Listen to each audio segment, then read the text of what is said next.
We're live. Yes, we are. We are live. This is Stone Guy 223. Appreciate everybody tuning in.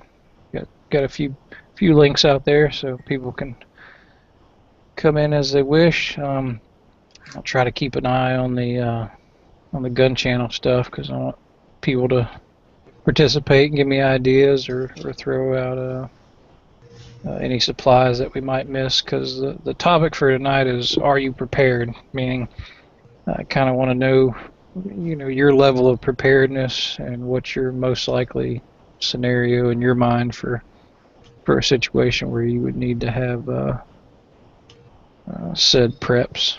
So anyway, that's kind of what we're going to talk about tonight. We've got Edge 4006 with us. Who's flipping off all the viewers as we speak? Hey, what's up, guys? Hey, thanks for joining the chat. And Tack Daddy, who's taking out his dogs. And we got Nathan's Armory. What up? I want to say that apologize, but I'm a little sick and I'm really high on Dayquil, so enjoy. And Mr. Cork 71. I am starting to get off of my deathbed. I'm at 0.01% compared to yesterday, but hey, I'm here. And he still wants to be here. Yes, because Dedication, I don't have any dedication. life. How do you kill that which has no life? I am a ghost after all. You're pasty enough to be a ghost.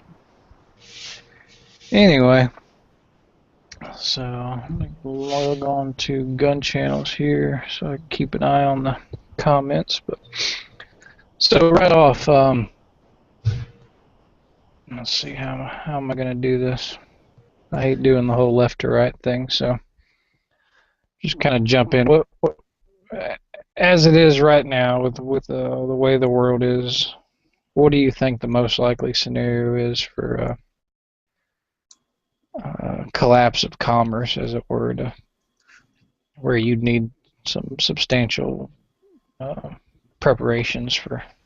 Well, I mean, it's obvious. It's either going. I think if it's one or two ways.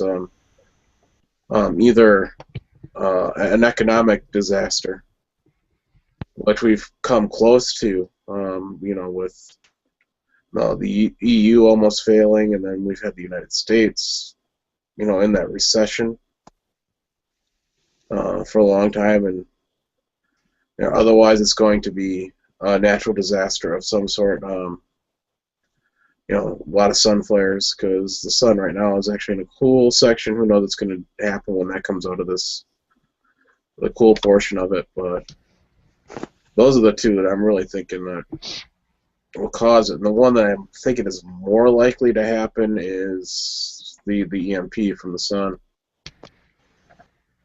Yeah, I'm kind of with you on that. I think solar flares are a big thing, or EMPs that would disrupt our our computer systems, electrical systems, and things of that nature. Everything has a frickin' circuit board in it these days. Even this little frickin' flashlight I have is a circuit board. Gets fried by an EMP, it's useless. Yep. Now I'm the last big EMP I think to hit was in Russia about 100 and some odd years ago. So they don't happen all the time. They're sporadic. You never know when it's going to occur. So that's kind of like just kind of guessing.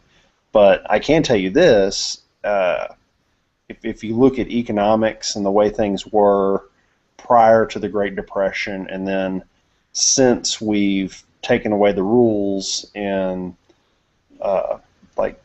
in the late 90s, how many market crashes we've had, the chances of economic things going bad is not only probable, it's just a matter of time. I mean, it's like on a cycle now to have crashes. And well, sorry, go ahead. I was going to say, well, in 2001, because of the terrorist attack, we went into that mini recession. Right, 2001. Even if you look at the stock market, though, back during what they called the recession after the first Gulf War, the stock market really didn't go down. We were in a recession, but there was no stock market crash then. There was no giant dip. But there have been there's been the dot-com bubble bursting, there's been 9/11 occurring, there's been, of course, the financial crisis of 2008. The issue that I see as being a problem is if another thing like '08 occurs, we don't really have as many options as we used to. Do you understand what I'm saying? Like, we already are at 0% on borrowing. We're already buying back mortgages with the Federal Reserve. So it's kind of like, when your car breaks down and you've basically peed in the radiator and had a friend give you a jump.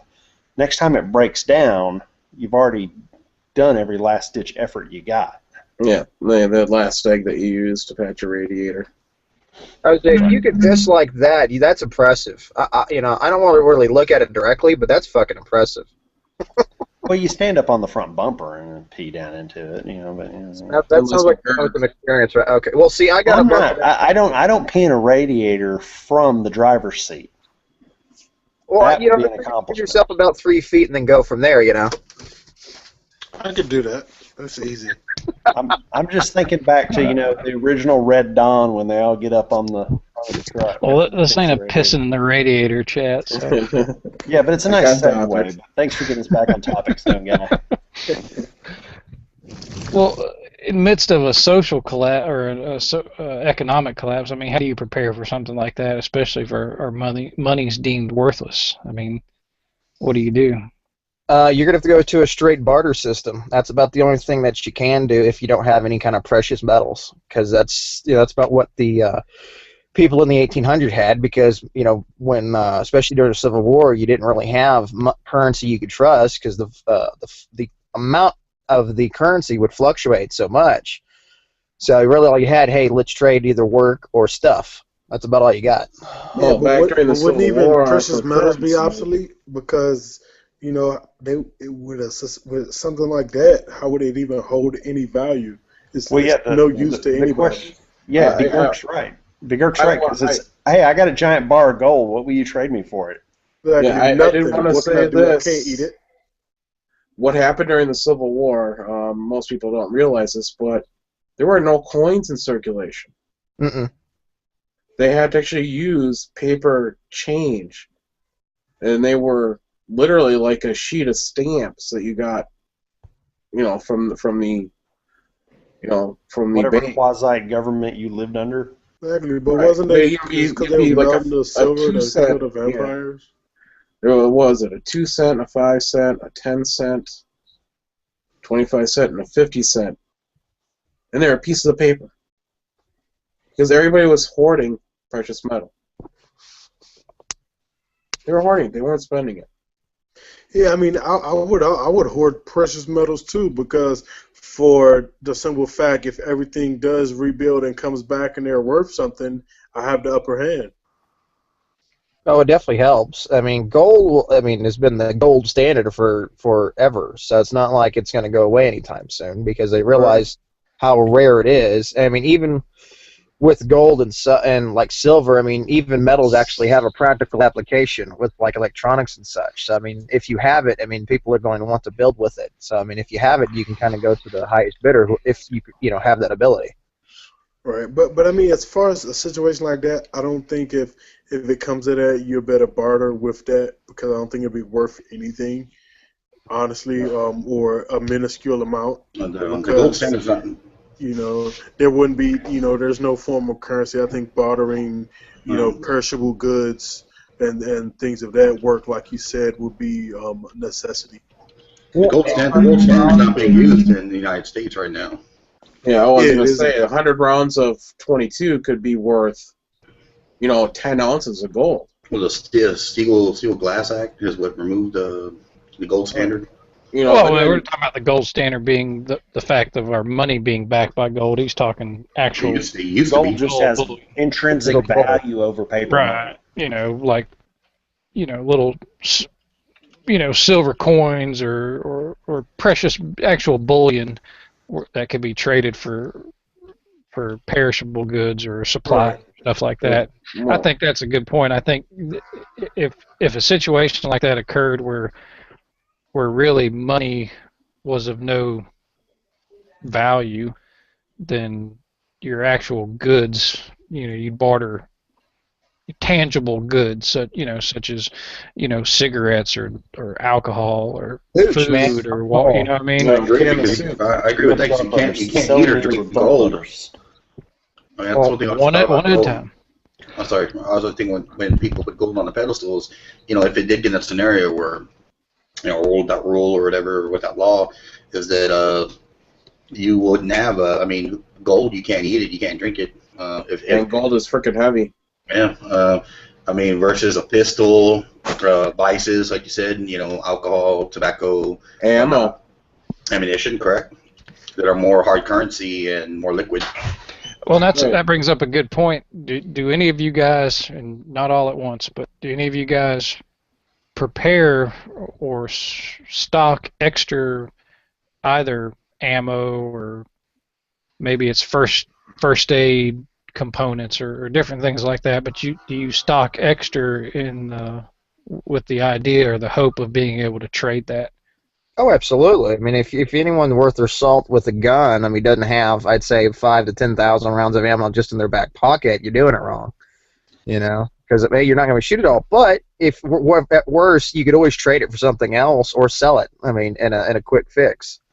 Yeah, I keep extra ammunition around for my personal use, but also I keep enough that, if an ammo shortage occurs or if an emergency occurs, I have enough that I'm going to be well stocked for quite a while.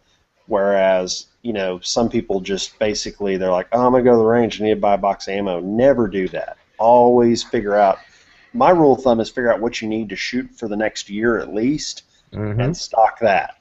Minimum. That's minimum. I'm going to say something, too, and I said this during the shortage or the crisis, or what to say.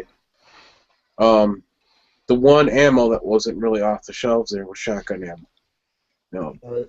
Buckshot and slugs were a little hard to come by, but you could get plenty of birdshot. Yep.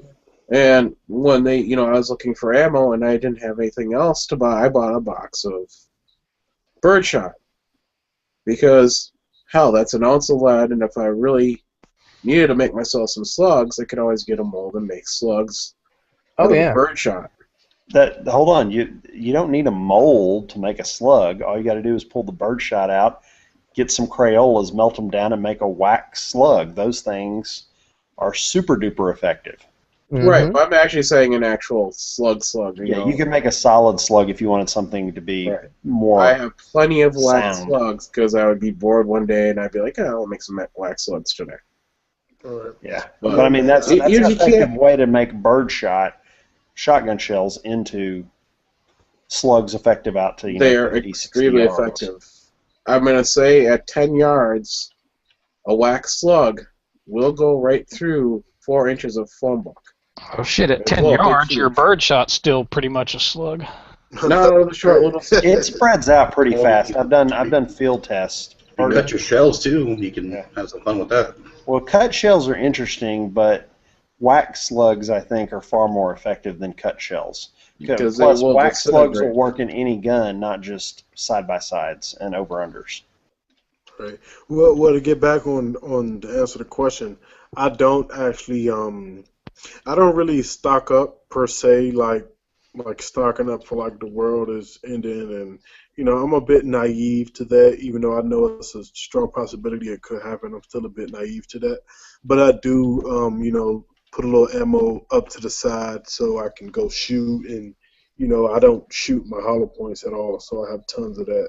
No. But Gert, you know your chances even making it out without the world collapsing out of your neighborhood are questionable.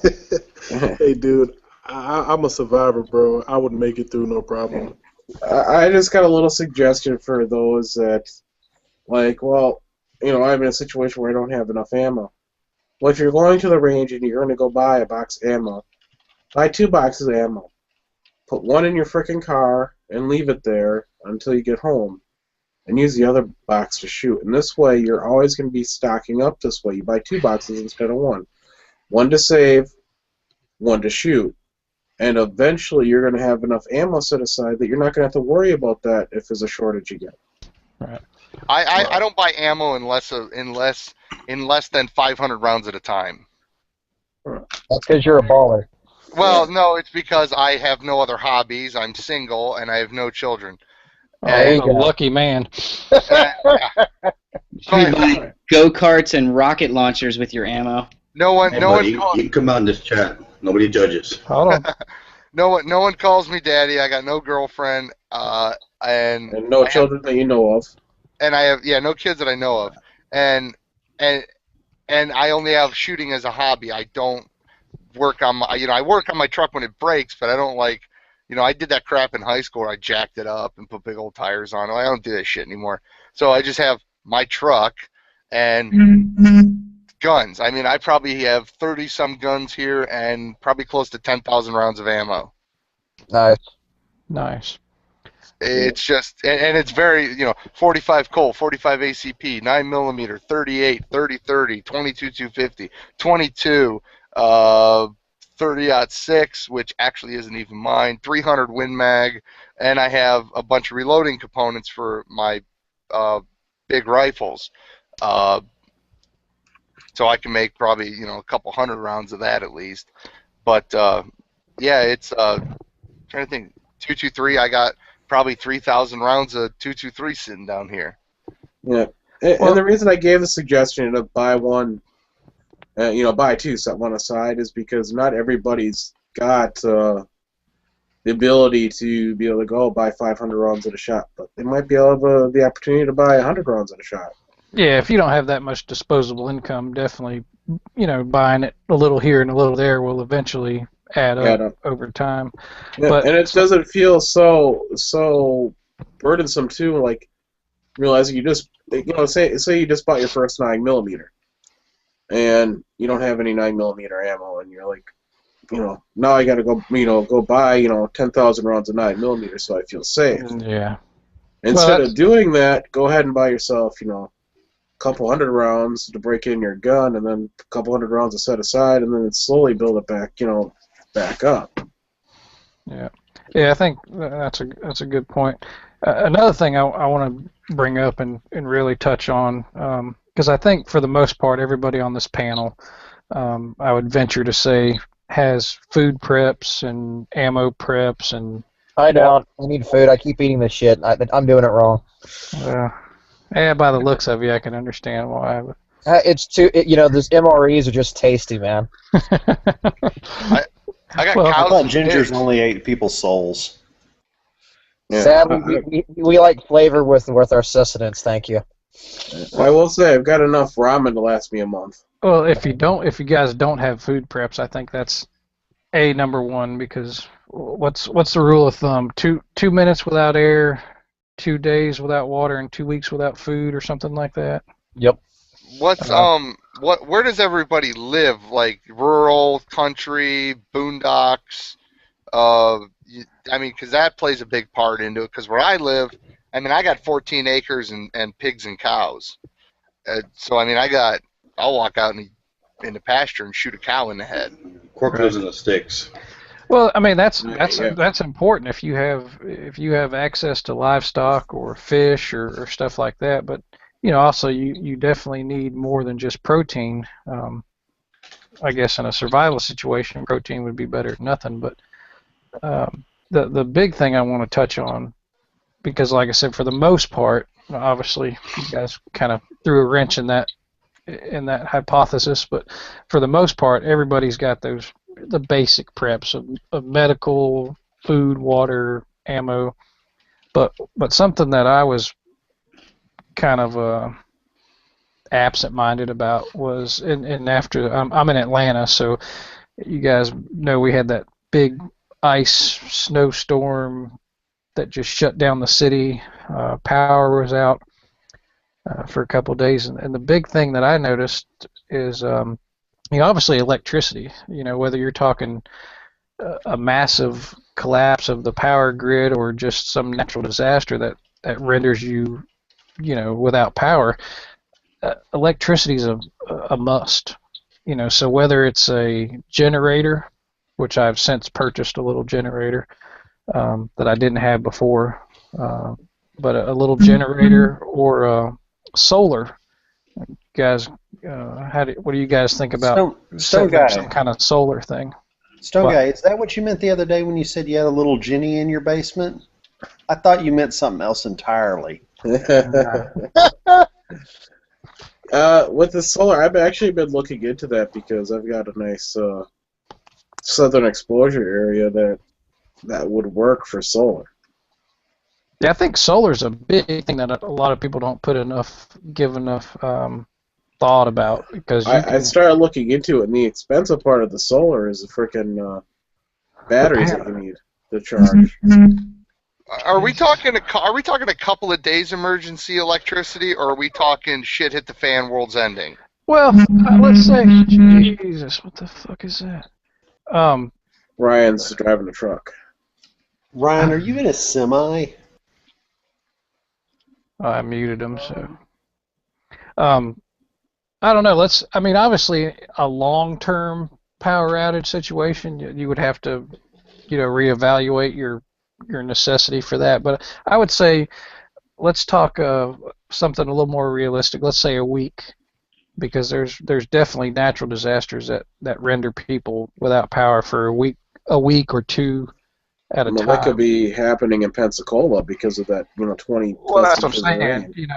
A week or more, a week to 10 days without power is not beyond the realm of possibility. And But a week or 10 days Hurricanes without and ice storms cause that. I do want to bring up one thing when why I was looking at solar over at generators, because most people are going the generator route, and guess what's going to happen? If you're without power for a week, that means you're most likely not going to be getting fuel delivered, so you're going to be out of fuel for your generators relatively quickly. With solar, you're working off the sun, which is always there. And not to mention, well, with solar with battery makes sense, with battery backups. Yeah. But the generator also, you're the only a-hole in the block with the thing going chug. Yeah. So You're a then target. suddenly you got people, my kid needs to come into your house because he's freezing his butt off. And then you have all My your cell neighbors phone over. battery died. I need to charge it up. Right. See, I heat my house with wood, so and that's it, wood. Would. Yeah. Well, then, like I said, then you've got cell phone, you got maybe your computer, just different things. I think being without electricity, even for a couple of days, is a huge disturbance in our day and age. Yeah, what are you Yeah. going to do without television or the internet? Oh God, I'm I'm just waiting for the power to go out and never come back. all I'm seeing in my head is the beginning to major pain where he's in the hotel room eating a rat because he's been out of the war zone for 3 days. People without electricity are going to be doing that. They're going to be like, I did like that part where you applied to be a police officer and didn't work out.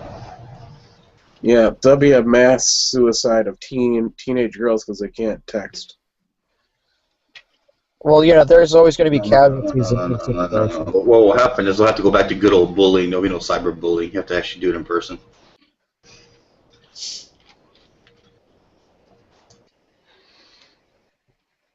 So, anybody else doing a solar setup or? I think you guys are crazy talking about solar. The amount of solar stuff that you have to have equipment-wise to generate a house versus a generator is ridiculous. It's a residual isn't bad down the road though. I get that, but I'm much more likely to go harness the local elementary school that's got a huge solar panel than I am to prepare and have it for myself here at the home. It's just so I have a whole house generator that hooks into the side of the house, so I have that part covered in a different way. Now, is yours diesel generated, Kevin? Say again? Is your diesel generated, or how do you feel that? No, it's not diesel, it's gasoline. Gasoline, okay. do you cycle the gas through your car? Or like do you take the gas out and replenish it so you always have fresh gas? I have a lot of empty cans if there was a hurricane pending, I would get those filled up pretty quickly. And I'll steal gas if I have to. You got a You siphon gotta use sucking hose gas, and that's a Like, night vision. gas out of another car in the middle of the night Yeah, you forgot to under mention. armed security is not going to be difficult. Hey, you just need a little 3-man team and someone to suck. That's all you need. That's really, truly all you need. It is. Yeah. Same I thing think- with food.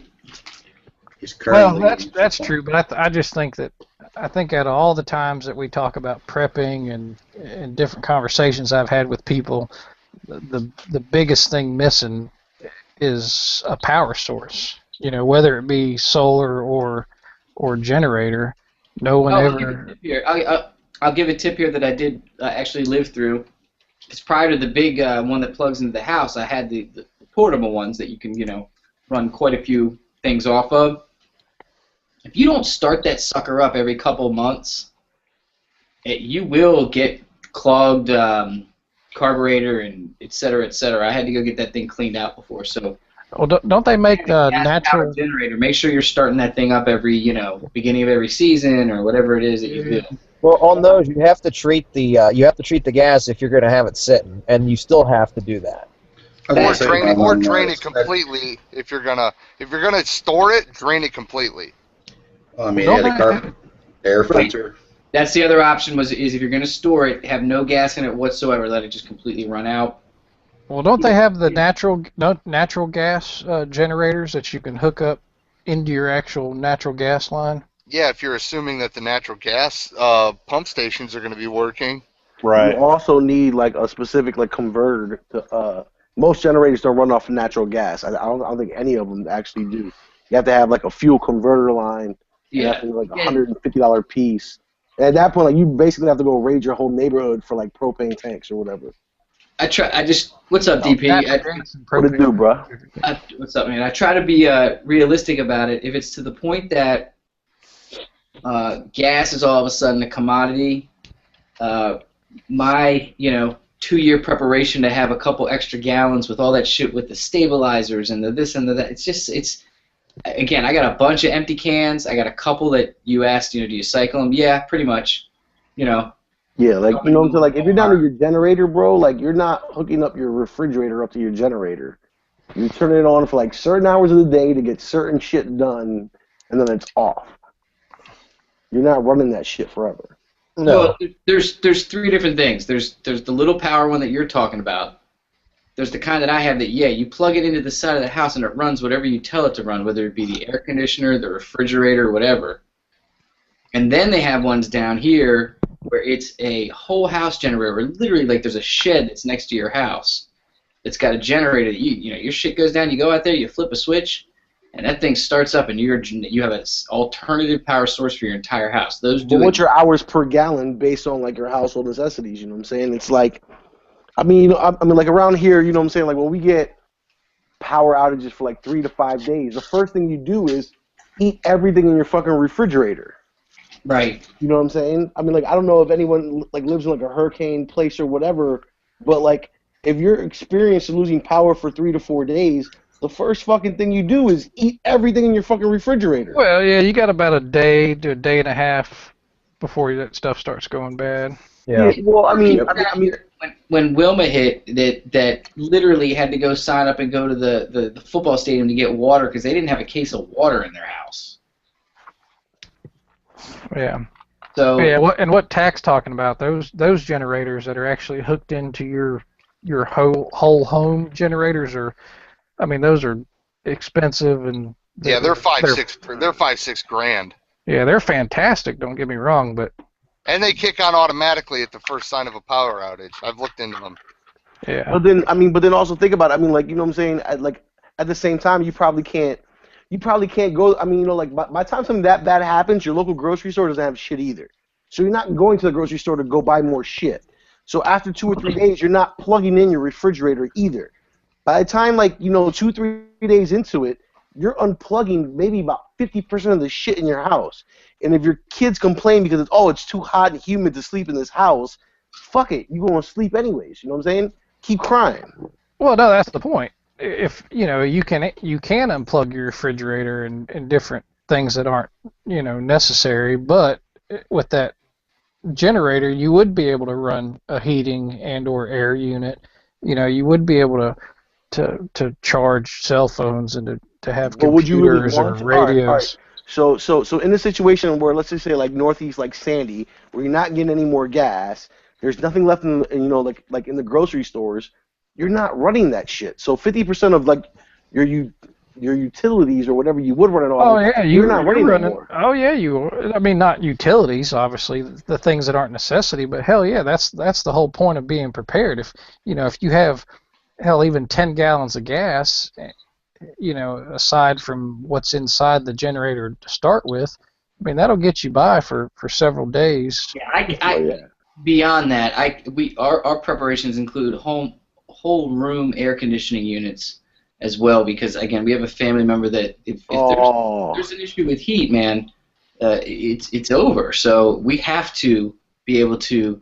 You keep saying no, you're not running that shit. No. As soon as there's a problem, we're hooking that thing up, flipping the switch, everything goes into place. But see, you're expecting something to come back though. Even if everybody's got to be in sleeping bags, there's going to be one level or one room of the house that is going to be nice and cool. But see, at the same time, like you're, like, you know what I'm saying, like at that point, I wouldn't give up a week's worth of comfort with no end in sight. You know what I'm saying? Like, if some shit like Sandy happened and I have no idea when when's the next time I'm gonna be able to buy gas, air conditioning. I mean, like, you live in Florida, so that's different. You know what I'm saying? Like, Maryland summers can be hot depending what night you're talking about. You know what I'm saying? Right. Like, that's like, you know what I'm saying? Like, fuck it. Like, if people sweat while they're while they're sleeping, fuck it, because I don't know when I'm getting gas again. You know what I'm saying? Yeah, that's the part you're missing. If you have a generator and you've put this much forethought into your preparations, you're gonna have gas stored. You're gonna have food. Oh, my 10 gallons of gas that I have stored, I have plans of maybe last me like 10 months or like 6 months. You know what I'm saying? Not like 2 weeks. You got 2 cars, and the general rule is don't let the gas go below half a tank. You got all that gas to go from, and then, like I said, then you go siphon hunting in the middle of the night. And how many neighbors you got that got cars that they're not using?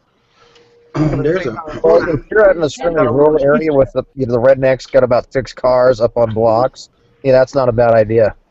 There's a pretty good movie that was made back in '83. It's called Testament. Yeah, he went there, huh? Well, it's based off a nuclear attack did, and the whole just small. Sorry, I had to do that.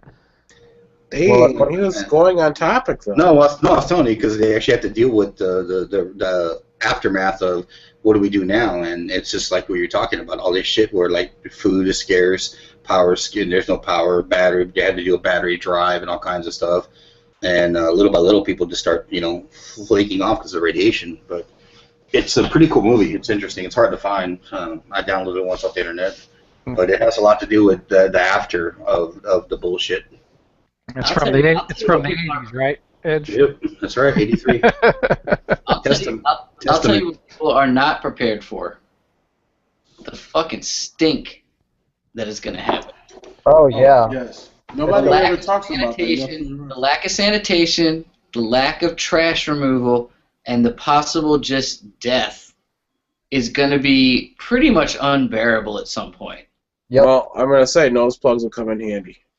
I was going to say, I got gas masks, and it's not for nuclear fallout. It's for the stank, man. It's for the fucking stank. Having to go search a house that's full of stank. Well, next time you guys are at the pharmacy, just grab some of that eucalyptus, that Halls or whatever, the cream. The Vicks. Well, that works It's like the industrial strength shit. You go into some house where some old motherfucker died because he can't keep himself up. Oh. And that thing's been leaking for about 3 weeks. Now that's some stank. You can't get that kind of stank out of a house. He's not going to give a shit if I take his gas, by the way. Oh, hell no, he's not. That's the beauty part about it. You just got to put up with the smell. I'm going to tell you this. Shout out to my man Robbie in the Gun Channels chat. But the people in New Jersey have no problem dealing with the smell because you know damn well if you get to the state of New Jersey, it's because you fucking smell it. soon as you cross that Delaware Bridge, you know you're in New Jersey because you fucking smell that shit. That's the ass of New York. That's what Jersey is. It is the ass of New York. Is that why it's called the Garden State? Because it smells like compost? Yes, exactly. New Jersey Oh crap! fucking We got smells like G-Labs shit. in here to get us back on topic. 2 words. Snooki. Hey, fuck you. Snooki is Chilean by birth, so I'm gonna stick up for her. And she has some fat tits. Go with that Chilean. Yeah, did you know that? All right. Snooki's Chilean. Go deep on Snooki info bothers me. That's The fact How that do you you know know that? that scares me, Marco. And She's Chilean. How would I know that? We're the least populated. Hold on. We ain't talking about fucking Snooki. That's it. No more. Put the kibosh in that shit, okay? Yeah. I'm a prep. so here's the topic. What rifle and caliber would you use to take down a Snooki attack if you were charged? First of all, she's not Chilean. She's like from. No, she's Dude, she's from adopted Belize. Chilean. She's I don't adopted. give a no more. She was adopted. No more I'm saying- out of the country of Chile. Look it up. But no, I'm listen. gonna end this whole topic. I'm gonna start M1A1. fucking I'm saying a kicking 50 people off. Beowulf All right, I'm charged sorry. by a Snooki. If I hear Snooki one more time, I'm kicking you off. Fucking Snooki. She shops at the Red House. Doesn't matter what she is there. So, but Tack Daddy brought up a good point. That's something I never really thought of, the lack of sanitation. You know, obviously you can use non-potable water. If you can fill your toilet and flush that, you know, endless, you know. But I guess if there no trash pickup or something like that, that could be an People will be issue. burning their trash. That's the only thing. I mean, that's how people are going to get rid of their trash. They're just going to fucking burn it. You don't do that now? Did you just say that your toilet's going to run endlessly if there's no power? Yeah, it won't because the sewer systems will It overflow. doesn't take power to flush your toilet. If you take a 5-gallon bucket and fill it up and go to a lake or a river or whatever, just get a 5-gallon bucket of water and you shit in the toilet, you literally just pour the water in there, and when it gets to a certain level, it'll flush. Yeah. Yes, it will. Yep. I'm gonna say this as well, though. With that, eventually the sewer systems will fail because that goes. Water treatment to plants will treatment shut down. plants. See, this is why I Yes. like living where I live, because I'll just go out in the pasture and take a shit. Well, a lot of people have a septic tank, so that's not going to be an issue for a lot of people that have septic tanks. Until their septic tanks fill up. Dude, you know how long it takes a fucking septic tank to fill up? Oh, fucking Years. years. Well, what if Yeah, we're like, at you that have septic point tank, where like you have like that powder eater shit or whatever, like you flush Yeah, That that shit shit down right in and front of shit. somebody's fucking front door. I don't care. Yeah. If this is like in a all right, so for example, like, I know. if you live, like you know what I'm saying, like if you live like in a major city like near Girk, fuck that. I'm shitting on like abandoned cars. Exactly. I'm gonna stay Do on you mean now you're doing that, or you will do that? I'll do that on your. I could just see people sitting out there with a fucking book while they're just shitting right there with a little bit of TP. I could just see that happening. Yep. Me and Marco be high-fiving each other, just taking the shit. Hey man, what's up? What's up? Dude? Yeah, you gonna shit? I got shit too. All right. You'd be like, Hey, dude, but like, you just go out and open the car door and squat down behind it. Hey, I'm There you busy go. in here. All right, Give me back some on topic. privacy. Back on topic. Back on topic. And of course, it's going to be real nice shit because your diet's going to be normal. we're gonna be on the DC sewer rat diet. I mean, if it got bad enough, I'm just killing everybody I don't like and eating them. You're gonna need some extra salt with that. I'm just saying. I'm gonna find as many cats as I can. I'm gonna kill cats and eat them. I hear that. Use that that- cat yeah. for lip balm. I hear that works from Eli. Nice. That's an interesting thing. Rodents. At what point would you consider eating rodents? Groundhog's not that bad. Depends how many days I haven't eaten. Yeah. Exactly. You gotta think about rodents. After this day 3, you're gonna do some crazy shit to get something in your stomach. Well, That's yeah, just remember a- when you say rodents here, it's a wide area. You got rabbits and squirrels. Well, you know, got- you mean got rats. dogs by then. Like, You're you talking got, rat. you got unattended dogs. You have unattended cats. I mean, like these people. You know what I'm saying? Like these shits are running wild. If I walk into an apartment, I haven't eaten 3 fucking days, and all I do is to find a skinny ass cat. You That's eating the dinner. cat. That's dinner. Fuck that. All y'all keep off my dog. You're not eating my dog. I eat your dog Yeah. too. No, I you might- need a good I dog. might take your for 500 hunting. You rounds need a of good dog ammo, for and I'll hunting, leave your but dog you need a alone. damn cat. Yeah, I'd eat a person before I eat a freaking cat. Well, we all know you're Animal Planet. That's why.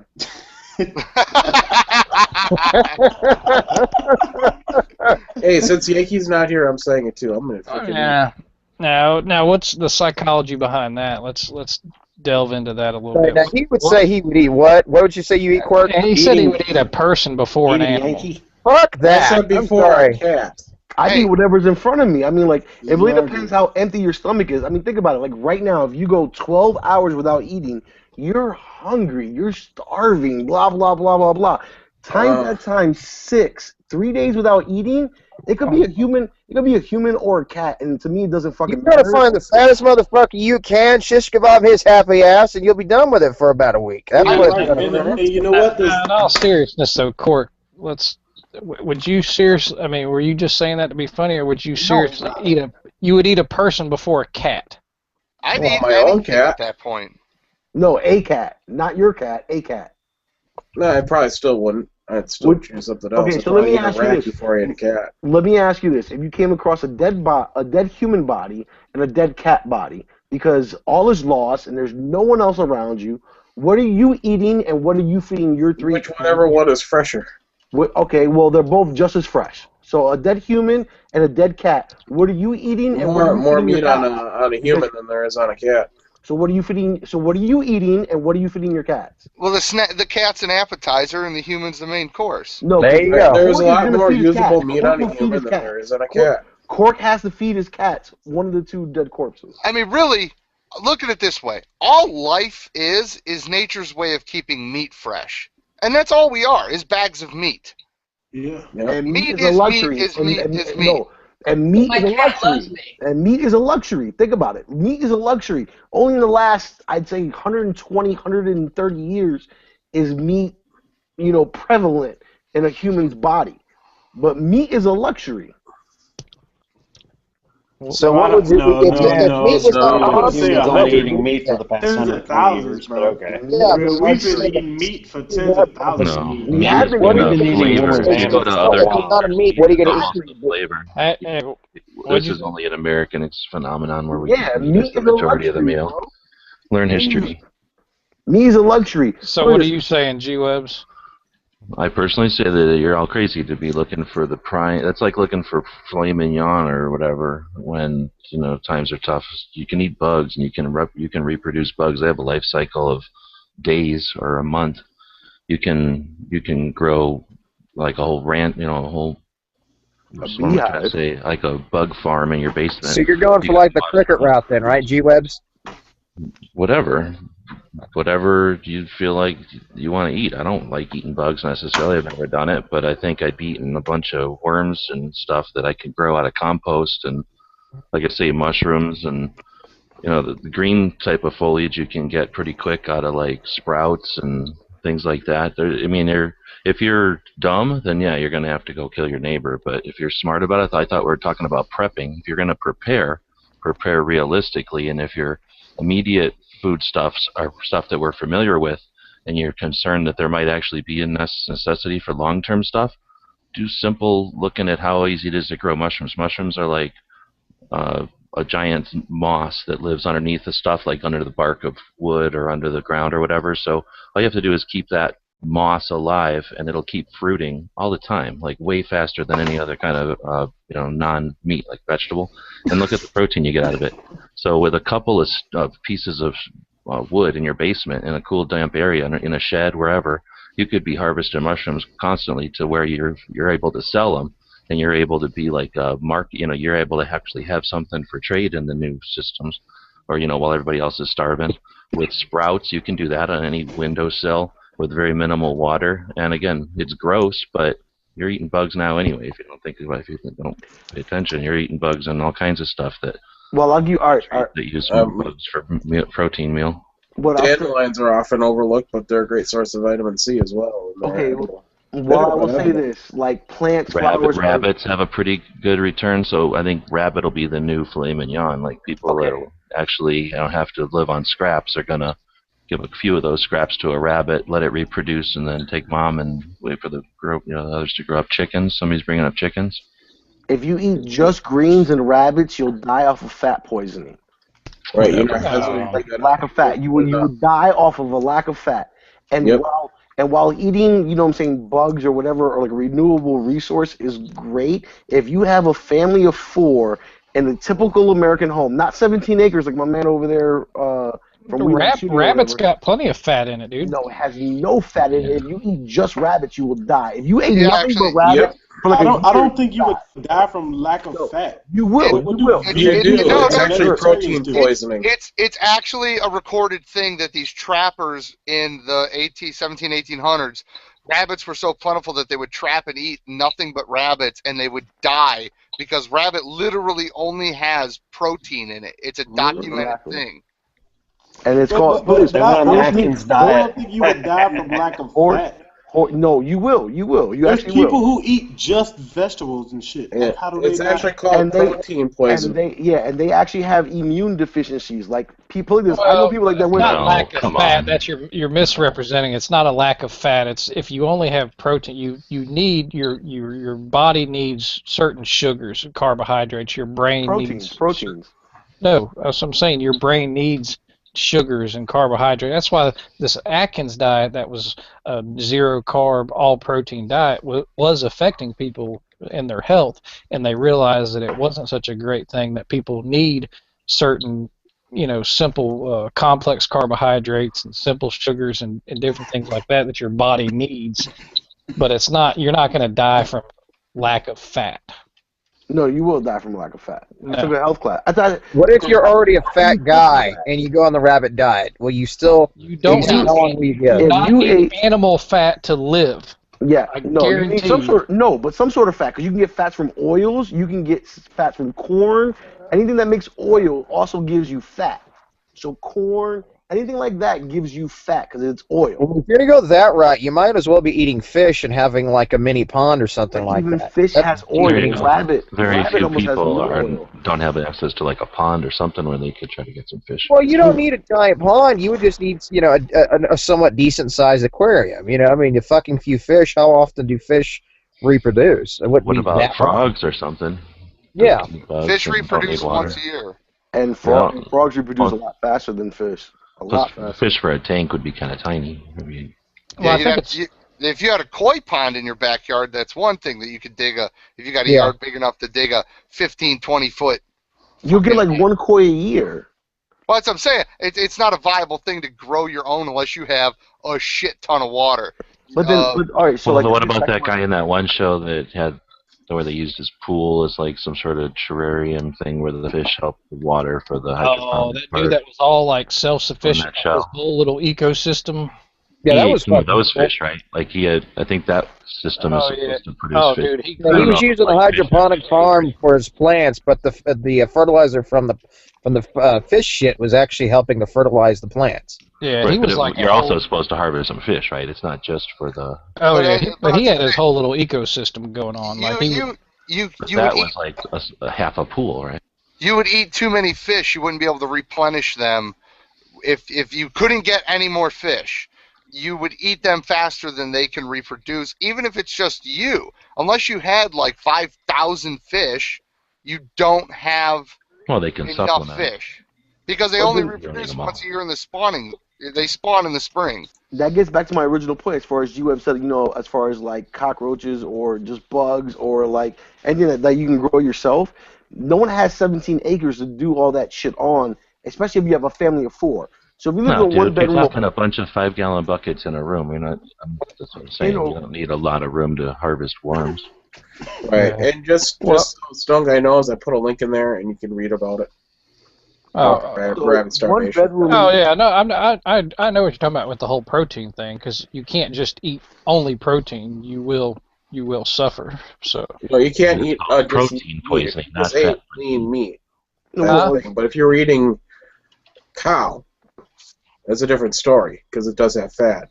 No, Yeah, cow so in the lack of future fat is and not. it's a lack of Cow in the carbohydrates. future ain't cow now, dude. Cow in the future is going to go back to where it is before you put it full of hormones and. Well, Like, yeah. the only horse you can eat that will actually give you fat, like in a steak, is like Clydesdale. Every other horse is way too lean. All right. Who Well, mentioned a horse? No, Marco's yeah, like when way did too Clydesdales soft. all of a sudden become Horse, fat? They're just huge. horse have The exactly. only reason to have Clydesdale is to bring you Bud Light. That's the only reason that thing's I around. think we all agree with the whole protein poison thing. So let me switch it up a little bit because Mason brought up a good point, and this is something I've done a video on and with my bug out bag or get home bag or something, whatever you call it, whatever whatever terminology you use, but.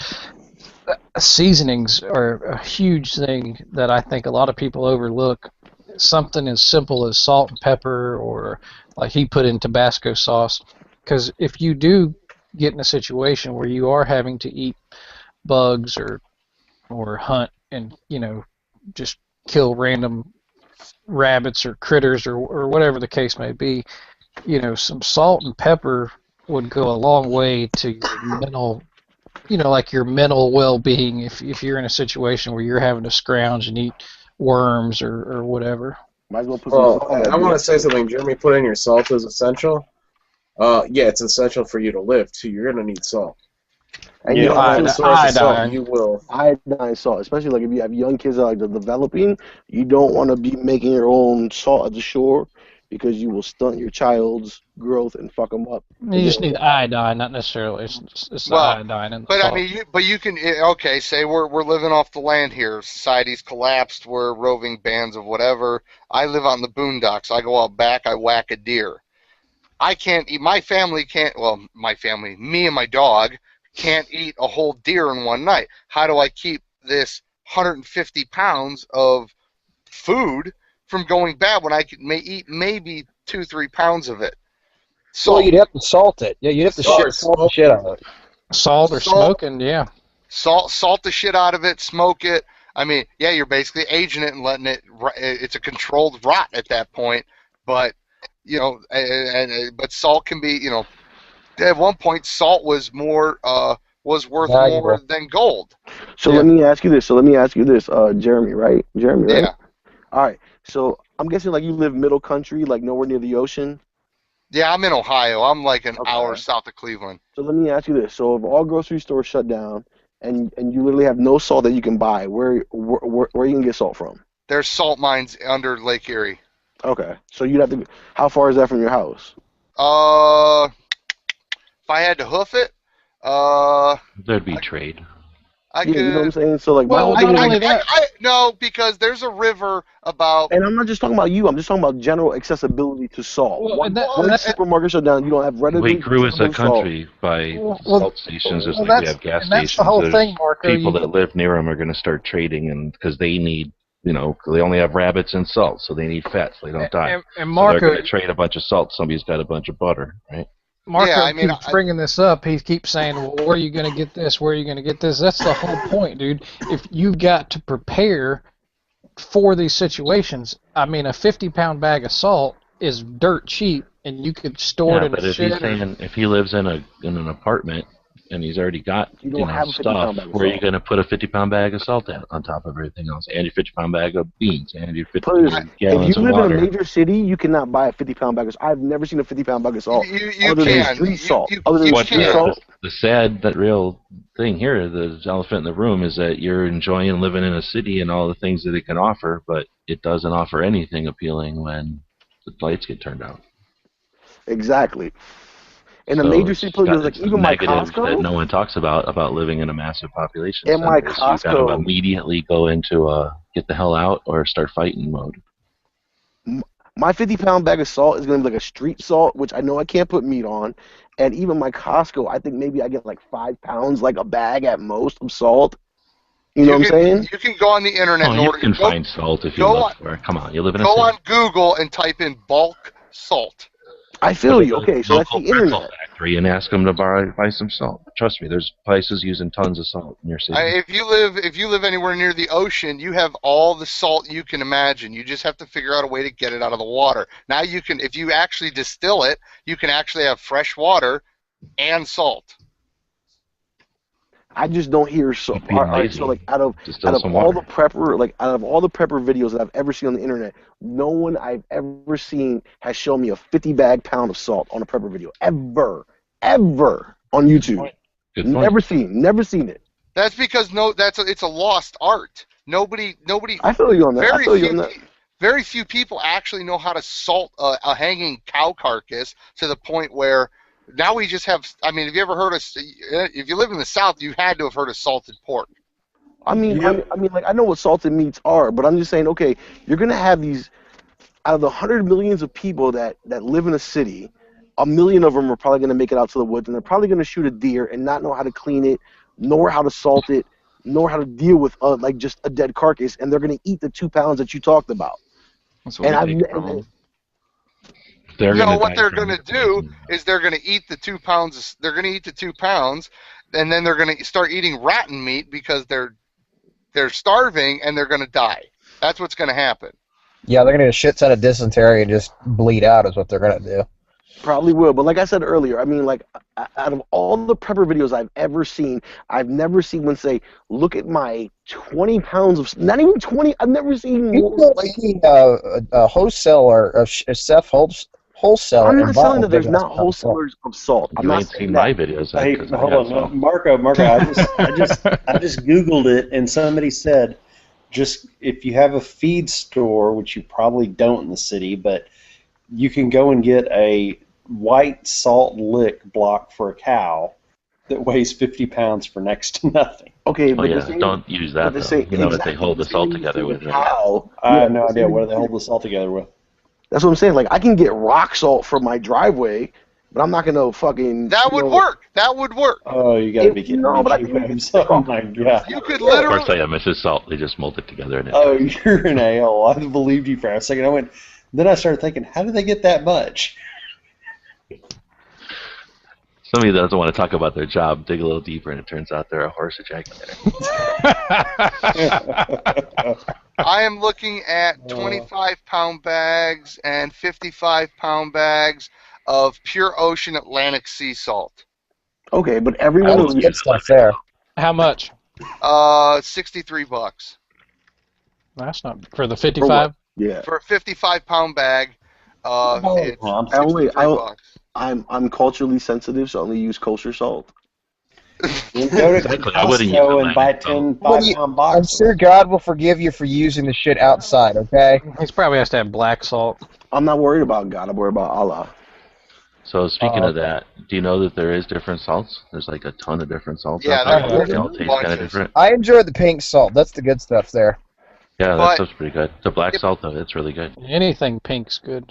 But in all seriousness, the driveway salt, as long as the bag's not like fucked up and like all nasty and shit, but if it's like a sealed bag of driveway salt, you can literally crush that up and put it on French fries. Nah. Is it really just You salt? can't. I thought it has all kinds of stuff in No, it. only if you get Ice like around. the magnesium chlor or whatever the fuck it is, like the weirdo fucking. I mean, if it's just salt, driveway salt, that is just Nah, but it's always, Also known as it's always rock like salt. ice melt. It's not always called salt. It's called like ice melt. So it no, has, ice melt isn't salt.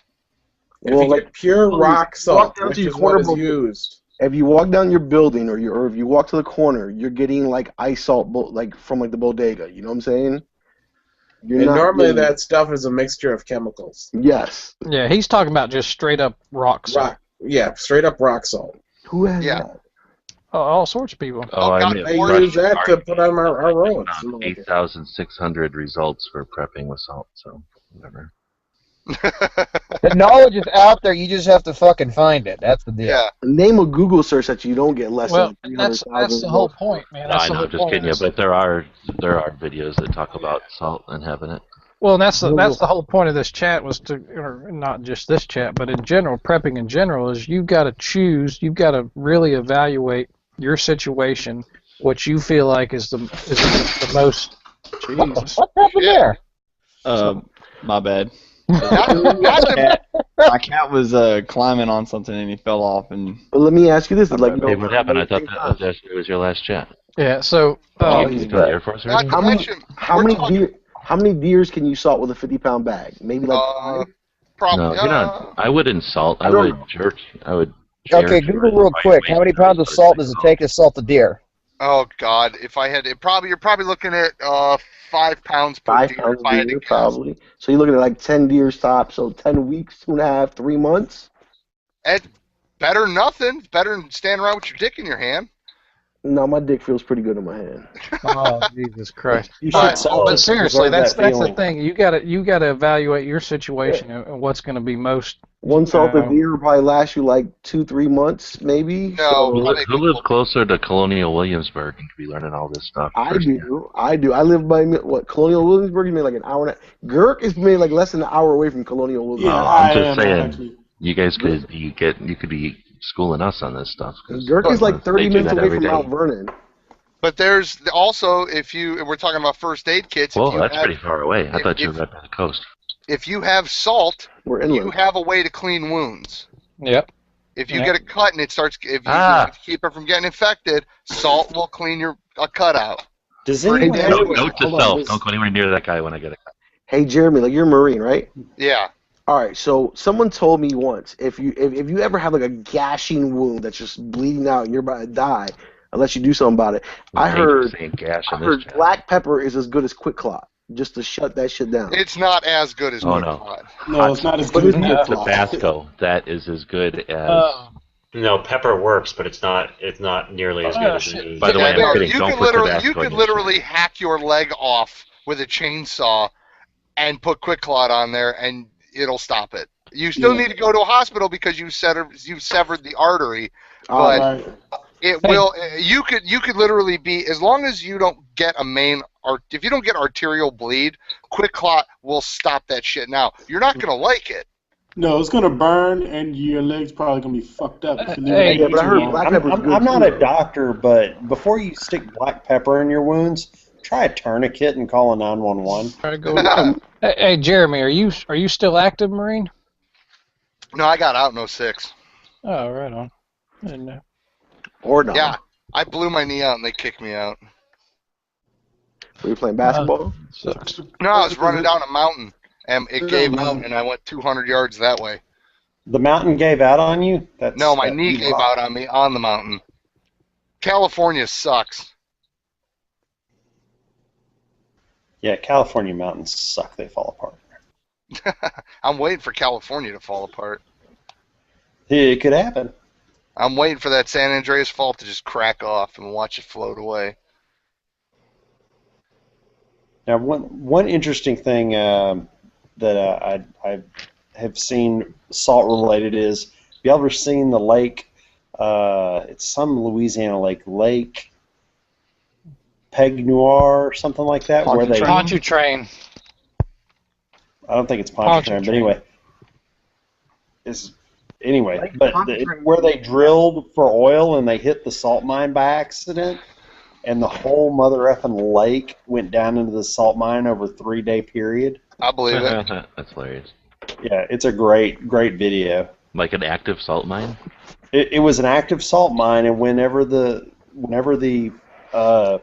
oil drill hit it, because they thought they were far enough away from the salt mine, but they were wrong because the salt mine had been there for 100 years, and I guess a shaft went under the lake over to that side, so they pierced into the salt mine. And, of course, as the water started draining, it started increasing the size of the hole as it went, and everyone in the salt mine got out. They evacuated fast enough. But basically the entire lake drained into the salt mine, and then the water was flowing backwards from the ocean until it filled it up all the way. Holy shit. Yeah. That's nuts. So how do they get That the means salt that up there 100 now? years ago, some guy was digging a tunnel for salt underneath of a lake. Yeah. Yeah, they do that all the time. Actually, It's actually quite normal. They store nuclear waste in salt mines too. In Nevada, there's a salt mine, and they store nuclear waste. They cut the salt out, and they make these big giant rooms, and they store barrels of nuclear waste in the salt mine because it can't actually leak through the salt because it's basically like a block. Is salt dense? Yeah. Like not what's that word? Not porous. Porous, yeah. No, I mean, salt is. I mean, it's not porous, but it is absorbent. So you know what I'm saying. So you can actually I But don't know. but it It'll won't depend, it too. won't leak through the salt and get to the environment. Exactly. And plus, they're like 3,000 feet down. So you get to bury it really deep. You get So abandoned salt mine to use the space. And Yeah. since it's in Nevada, you don't have to worry about some a-hole drilling a hole into it and letting a lake into it. so Malevolent Burrito, he brought up a good one. Oh shit, you're reading the chat? Honey, yeah. Honey's good. Honey's a good one for a prep. Oh man, it's topical antiseptic and fever reducer and a like for sore throats. It's a biscuit delicionator. And it never goes bad. What the fuck, Nate? You must be drunk, Nathan. You must have been talking to fucking Grubcat with that fucking language right there. Honey's good for fucking. Not a lot of people will take it seriously, but if you have a cold or a flu and you take a clove of garlic and chop it up and drink it with some honey, maybe a little lemon, that'll kill your cold in like a day. When my kid's coughing a lot, we give him cinnamon and we put honey on top of it on the spoon, and Yep. cinnamon and honey, and it helps his cough. Oh yeah, that's a good one. If a girl lets you drip honey on your like on her chest, We're not talking about you doing this goddamn trip, okay? This is not Yeah. 9.5 weeks review. Jesus, you been drinking again, Marco? Or That's what I was gonna ask. I remember to ask you if you've been drinking before I send you links. Get a breathalyzer with his webcam. That's what it needs. Hey, for survival situation, all you need is a rape whistle. Now, Mason, what are you talking about with the feeding? Are you being facetious, or was that a legitimate question? No, that's legit. Like, say if you come across a group in SHTF or whatever happens, and this is months later, and food's kind of scarce, but your camp, hypothetically, or your preps have lasted a very long time, and you come across a group and they have starving kids. Would you feed the whole group or just feed the kids? It depends on if they want to assimilate into my group. I've talked about this with friends, and we can farm out here, we can garden, we can grow pretty much anything we want, and we have the land to do it. And we're far enough away from the city that we're not going to get like the city people are going to end up in the suburbs and fight over resources up there, and nobody even knows where the hell I live. And if it came to it where we had been living like this for months or years or something like that, I'm okay with allowing people into my group, if you will, because everybody in my family says that at the first moment of shit hit the fan, everybody's coming to my house. I don't know why, but yeah, I mean, they can assimilate into the group, but the same rule goes for them as it does for everybody else. Everybody's going to have a job, and if you don't do your job, you don't eat. If you don't help the group survive, you don't survive. That's the rule. I think the phrase is "earn your keep." Kids can do a lot. They can do dishes. They can help with mending clothes. They can learn how to hunt. I don't care if it's girls or boys. Yeah, they can help pick weeds in the garden. Kids, not toddlers, but an 8, 9, 10-year-old. Yeah, they can go pick weeds in the garden. They can help. They can learn how to. They're going to have to learn how to butcher a deer or butcher a cow. These are the things they're gonna have to learn how to do. Shoot a gun, stand watch, because there's going to be bad people out there. But yeah, that's actually a conversation that we've actually had a lot between me and my friends. Now you brought up a good point there, Jeremy, when you said, your family said that if something goes down, they're coming to your house. As a general rule, do you guys? Let me how to phrase this here. Do you guys tell people how prepared you are? Do you share information with people that you don't know, or is it just close family? Or everybody in my I live in a little. I think there's 2,500 people in my town. There's not a lot of people here. Everybody knows who I am. They know I'm the gun nut.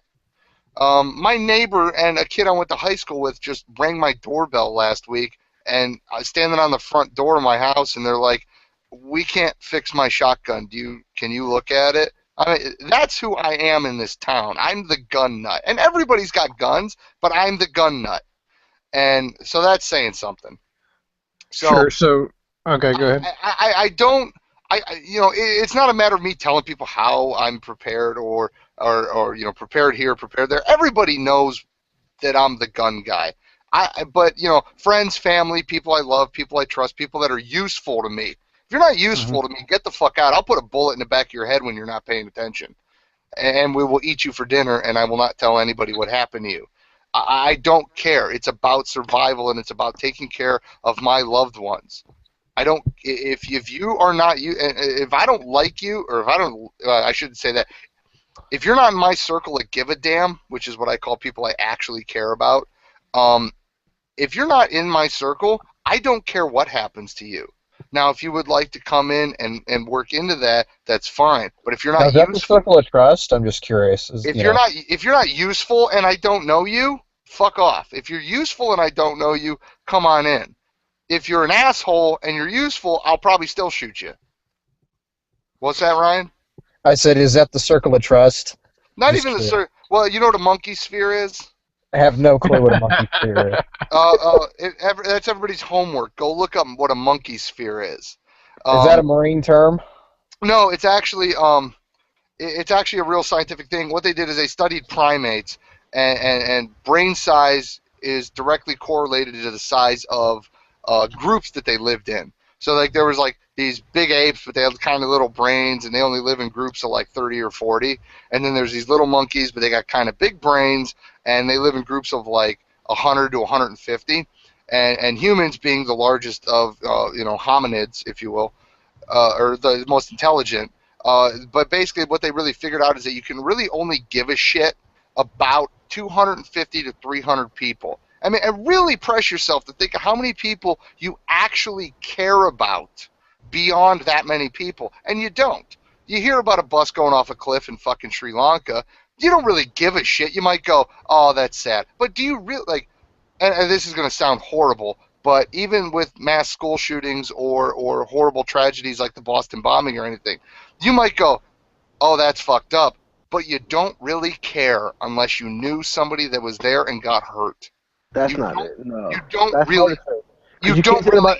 You could probably say that about Newtown, but you're not going to say that about 9/11. And if you're someone who really cares about kids, even if they're not your own, just some little kid at the playground, you care about Newtown. Yeah, Dunbar's I'm not gonna say principle the Dunbar's principle doesn't do away with empathy or caring. It just suggests that there's a cognitive limit to the number of social structures you can maintain. I mean, you can still care about someone you don't even know, but that, I mean, that's, Are you trying to put a limit on how many social networks we can join? That's messed up. But what kind of Actually, it is humorous because I've read books about people who make stuff for funerals and weddings, and they usually produce 150 to 200 invitations because they say that tends to be the normal number of people that show up.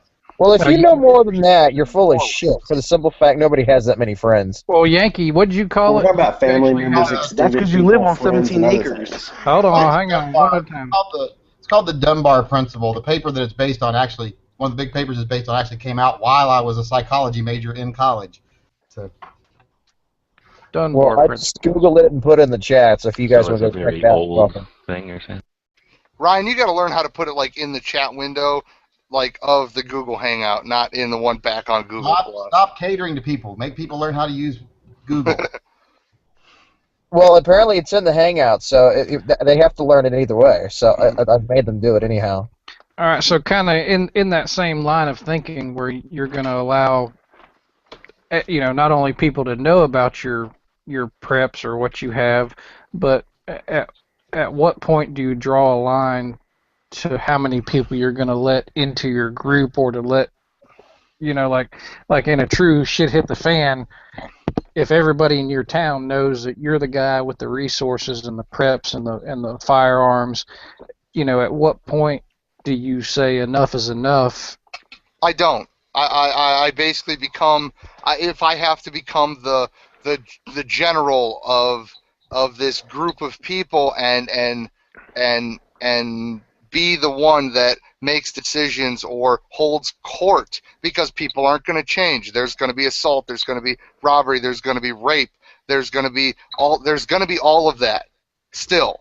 If I have to be like the governor of yeah, well, no, except less of an asshole. But if I have to be that, if I have to take that role, I will. I'm not going to turn anybody back unless they're a threat or useless. I'm going to let even in the useless people. I'm going to let the useless people in, even, especially if they're like juicy looking and tender. Yeah, you gotta have a few fat ones roll in, because at least at worst you can use them for food. I've actually thought about this, and like if crap hit the fan, I would have my neighbor be the mayor of Shitville, because are your kids up or something? Who? What? Are your kids awake? No. Why are you spelling shit? No, I meant shit hits the fan. Just show it off to show us he can. Dude, I have been drinking Dayquil all night. Leave me alone. Like anyway. SHIT, like we can't spell or something. Well, you should be switching to NyQuil. Shit hits the fan. Okay, I spelled it wrong. Anyway. I think you meant ridiculous. Yeah. Anyway, so anyway, I have this neighbor who's like, he's big, he's strong, he's a fireman, he's this really nice guy, and like that's who I'd put in charge, but I would tell him what to do so that I wouldn't be the target for the usurpers. Did anyone else expect the word dreamy to come after he's big, he's strong, he's a fireman? No, my wife, when he mowed the lawn the first time without his shirt on, she's sitting here in the front picture window being like, you need to work out more, honey. I'm like, motherfucker. Googling divorce. And I've talked about that, because you would become a target at that point, and this is stuff we've talked about too. But I have my friends, I have my close friends, my close family, and they're all there to watch my back, and not to let that happen. But there's basically society would just start anew. We're a social being. Eventually, a lot of people are going to die in a situation like that. But eventually, it's gonna work itself into where we become a society again, and we trade goods with other groups or within our own group. Well, it's going to happen. You gotta have to. You're gonna have to establish some semblance of order and counterdependency, because if you don't, you can't be an island unto yourself for very long. Even if we were a household of 10 James Yeagers, it would only take 3 determined people to take us out in a day if they really had to, if they were determined enough to get what we needed and are willing to die to try. Wait, okay, what's the balance of power? 10 Jaegers versus what? Even 3 really determined, desperate people. It's like the old military adage. It's very hard to defend against one determined man. Yeah, but 10 Jaegers, come on. Yeah, but if you're a good shot and you got a rifle and no one knows you're there and they're watching you and you ain't seeing them, that's a lot of ifs, bro. You just said like 6 ifs. Oh, you're telling me one man can't spy on a camp in the woods around my house? Around your house, but you got to realize the average American does not own 17 acres. Like, that's what I'm trying to get. You know what I'm saying? Like, trying to get through to a lot of people. Is a lot of people don't. The average person lives in the city. About 60% of the U.S. population. And most of you are going to die because of that. Well, now let me hit this. Let me hit this topic real quick too, because this will kind of play into this. What do you guys have friends and/or family that you would have caches of supplies stored? I do. I keep about 1,000 rounds of ammo for every about 5 friends. So. Say it. Revo. He's going to dance around a hat. Making him dance around a hat for new headphones. Dr. Dre beats? Are you getting Dr. Dre beats? Well, cause especially like when you're in Marco, in your situation where you're in a kind of a city apartment, not much space. If you had close friends that you were able to spread out your preps and store it off premises, so to speak, that would go a long way to have everybody, in your circle of trust, so to speak. It does, but you also got to realize that most of the people that I know live within my same metropolitan area. So even if I give Girk, you know what I'm saying, like half of my preps and he gives me half of his preps. By the time I get to his house, and the state of Virginia is clear, I still have the same amount of preps that I would have had by myself. See, Yeah, the difference but it's all is, about you don't know what the situation might be. I mean, that's the whole point is you put them in different places just so that they're not in one basket. Yeah, and you have different stuff. if we're talking about complete societal collapse, if you're in the city, you need, now the difference is you're in the city, there's way more grocery stores. Like there's a little mom and pop store up the road, and me and a pickup truck could clear it out. So that's a no-go.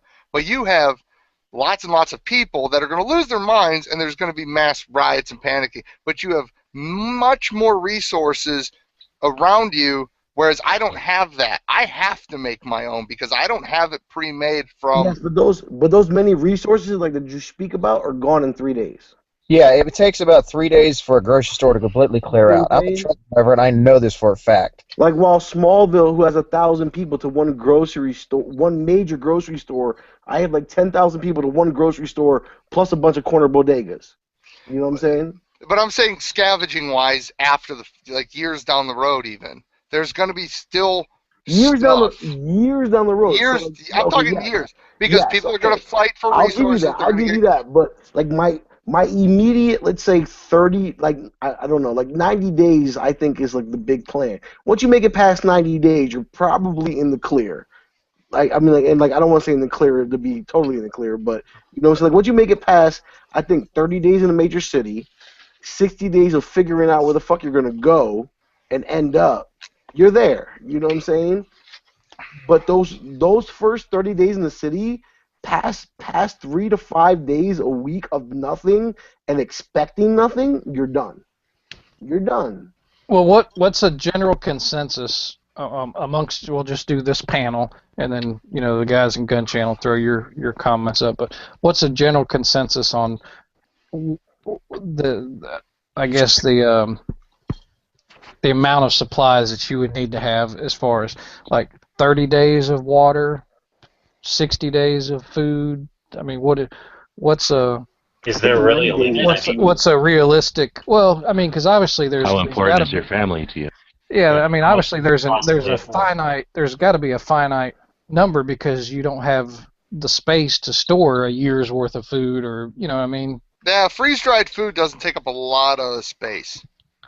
But it also depends is like where you live, is how quick you gotta move. Enough freeze-dried food for 4 people, and it's only taking up one wall of my garage, not even a full wall of my garage. I mean, but that's King of Suburbia. You know what I'm saying? Talking to you right there, like, because he has it already. If I'm sitting in the middle of Point Pleasant, West Virginia, or Portland, Oregon, And a 2-bedroom apartment in New York City, you're not doing that. Do you have?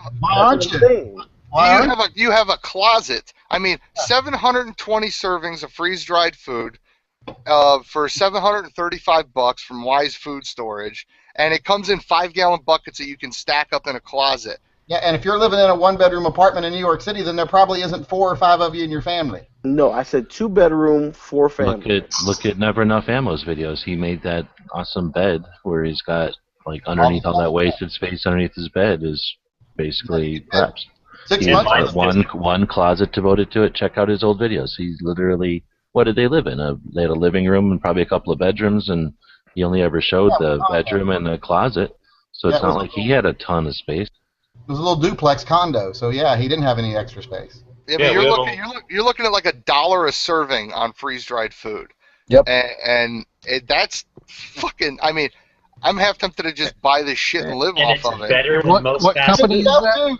It's good Plus, stuff. I have to isn't the guy complaining about space? How many shoes do you got, dude? Okay, Yes, you guys that's complain in a about different space. house. That's in a different house. And second of all, we also need to realize that 60% of America does not have a savings account. So we're already talking about 60% of America not having X dollars to spend on freeze-dried food. It's good for 25 years. You can buy one a month. I don't even have a bank account, bro, and I still store up one every paycheck. Hold on, what company is What's the point? After World War II, people didn't have any I'm not money. saying They people prepared. can't. I'm saying people don't.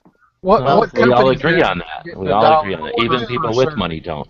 After World War II, it was easier for people to make a living than it is now, actually. But still, let's say... Well, I'm just saying they didn't have a bunch of extra money to prep for, but they just got done with a world Even war, candy, so they even definitely candy. did prep. But let's go back to his argument that they don't have a savings account. I will listen to that argument, and I will have sympathy for that person if I don't see that person buying a 6-pack of beer, buying cigarettes, buying things like that. Because if you're buying cigarettes or beer or anything like that, or you're driving a car that's more expensive than you need to drive, then you should have preps in your house. But then you can say the same thing about people who buy cigarettes and beer who still have EBT cards. So let's, you know what I'm saying? Yeah, and that should be illegal. I don't see how that's relevant to what I'm saying, but But it happens. It happens with a large portion of America. That's where the relevance is. And I hope, and they can die in an emergency. I don't care.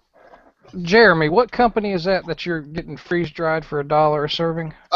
It's roughly $1 a serving. There's Wise Food Storage. Wise is pretty good. And there's Mountain House. Is that Wise or is that a different one? I've heard of it. A little bit more expensive. Mountain House is a little bit more proud of their shit. There's a dozen pretty big companies that are all doing good work. But now Wise, they do taste a little different. Wise is a WYSC, good they're a one? big one. Oh yeah.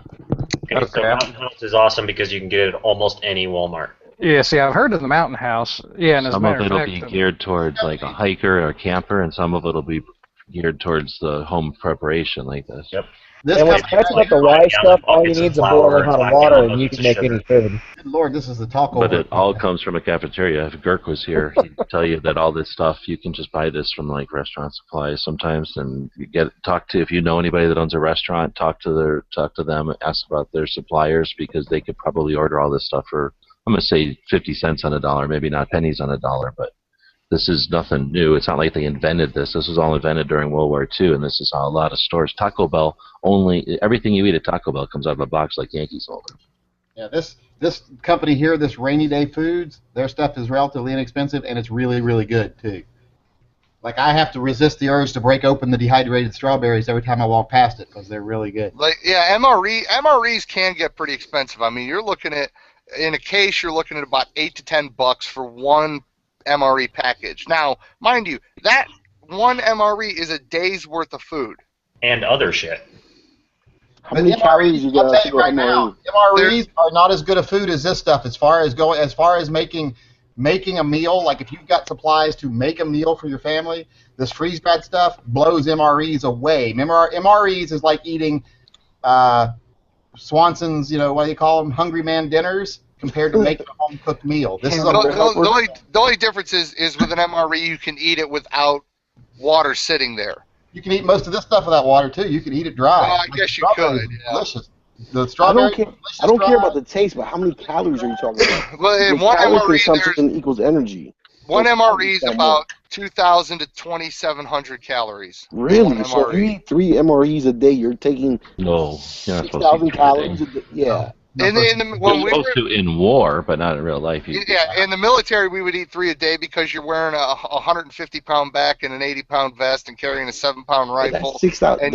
And you're burning all those calories. You're not burning that many. You're not burning that many. No way. No way. If you work out 12 hours a day, you're lucky if you military guys throw a bunch of it away. Don't get stuck on it. An MRE is designed for people in war to have a lot of energy in a small package. So you're wrong if you think that that's a great preparation food. It's designed for specific things. You can have 1 a day. My mic not working because every time I talk, someone else starts talking. We need a buzzer, Dan. Some guy made it clear that we shouldn't pause just because Yankee's saying something. Yeah, but in a standard day of training, a general man like me that needs about 2,000 calories a day to maintain my body weight, to maintain my 200 pounds, I need about 1,800 calories a day. In a standard day of military training, I will burn an extra 22 to 3,000 calories.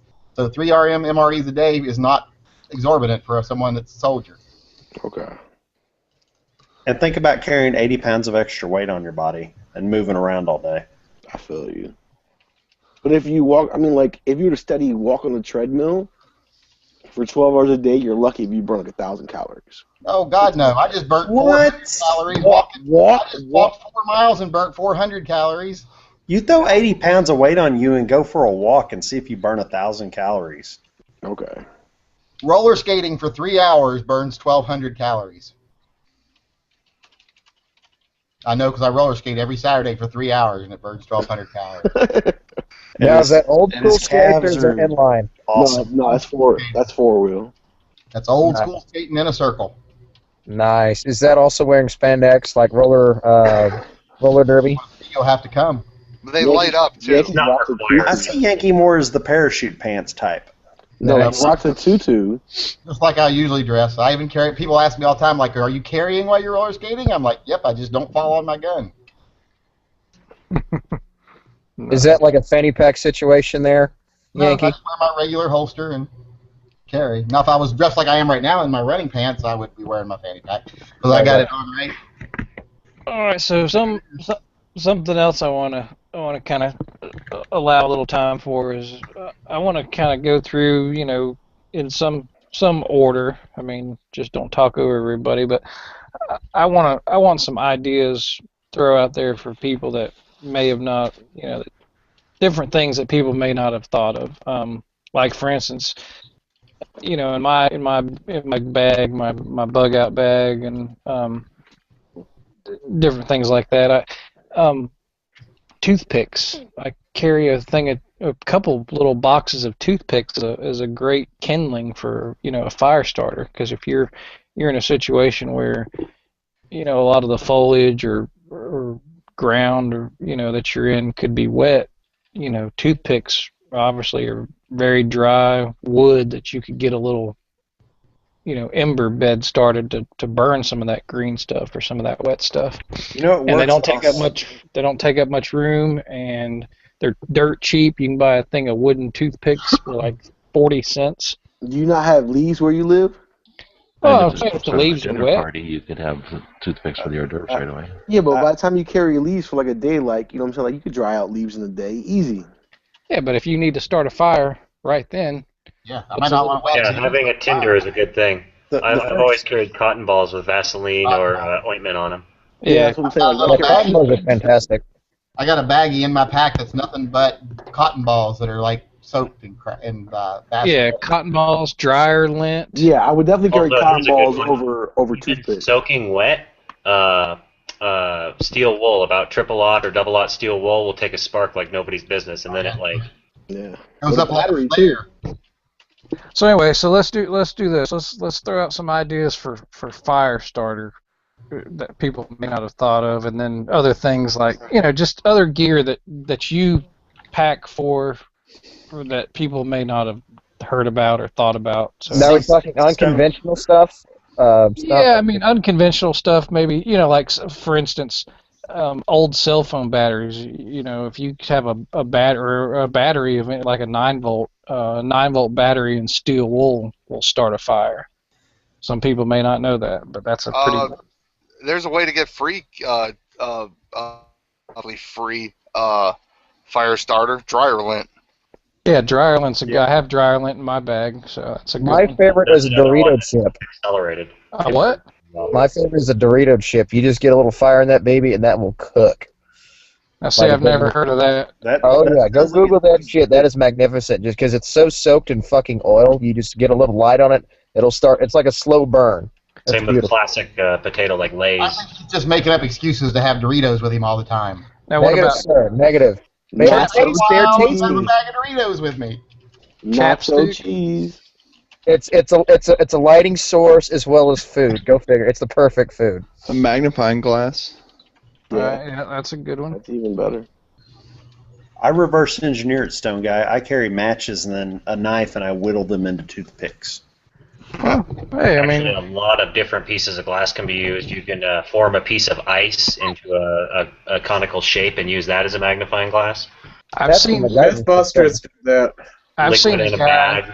I've seen a guy start a fire with the end of a soda can. Like polish the end of the soda can, and with that convex shape, he's able to focus a beam of sunlight. Now, I was going to say real quick that I'm even starting a a fire, by the way. I'm not just sitting here getting fat. even a magnifying glass, because obviously everybody's set ants on fire and done shit like that as a kid with the magnifying glass. And just a couple weeks ago, it was my little boy wanted to try it, and even with a perfect sunny day, noon, 1 o'clock in the, the sun's at the highest point. It was hard to start a fire with a magnifying glass. I mean, it took a lot of, precision and time and effort. So, I mean, and that's on a perfect day in perfect conditions. So if you're in a situation where it may be wet or rainy or overcast, I mean, you're boned with a magnifying glass. Oh, another good one is unless you got something dry. The Dual Survivor guy pissed in a Ziploc bag and used that as a magnifying glass. Well, that's Nice. never heard of that. So, And I do want to point out too, those magnesium fire starting rods are inexpensive. I was going to say this is a blast match, and this is pretty cool. have you ever tried to use one of those though and actually start a fire? Yes, I have. Those fucking things are not easy either. Those Ferris rods. So here's a tip for people out there. You can buy the ones at Walmart that have the big magnesium block on the back of them. If you take a file or a rasp and rasp all that crap off and collect the filings, it will make your life way, way easier. If you're out in the field and you have to scrape all those little filings off to get to them, or to pile them up, it saves you a lot of time. Just attach a small file instead of the smooth piece of steel to it, and then do exactly what Huck said. That's what the big block is for. But if you buy that block at Walmart, you're paying like $3 to $7 for it at a regular store, like a hardware store or at a camping store. If you go to Harbor Freight, they have them on sale for $1.99 occasionally. Yeah, and regardless, I was just saying, like, it saves you a lot of energy if you go through, if you have the time sitting on one of these chats or something, to make a bunch of filings ahead of time, put them in a little bag or something, and put them in people's kits. And I also want to say they also run those on for free every once in a while. You'll see coupons at Harbor Freight, free with purchase. And here's the thing, if you have a blast match like I do and you're sitting around bored, don't push it and then whack it into your palm and play with it, because then you throw magnesium into your palm and it really hurts. It's only 3,000 degrees. Do But you know to spin the rod on there? Yeah, you spin it so you don't chew up one side and not the other. Yeah, I flattened mine before I figured that out. All right. So, what other piece of gear do you guys personally feel is a novel item that? Oh, we're done with fire starting? Yeah, wait, I have one more thing on fire starting. No, it could be fire I starting. didn't even get my thing on fire starting. I thought you No, were doing go it ahead. right. I No, was waiting patiently. No, it could be anything novel. Fire starting, whatever. You know those little pill things you can get for keychains that you can put things in, like pills or whatever? They're waterproof. Oh, yeah. Pill fobs. So you get one of those. Try to find one that's as like the shape of a bean as possible, as opposed to like a square or cylinder shaped one. And then you fill that up with tinder and you swallow one a day.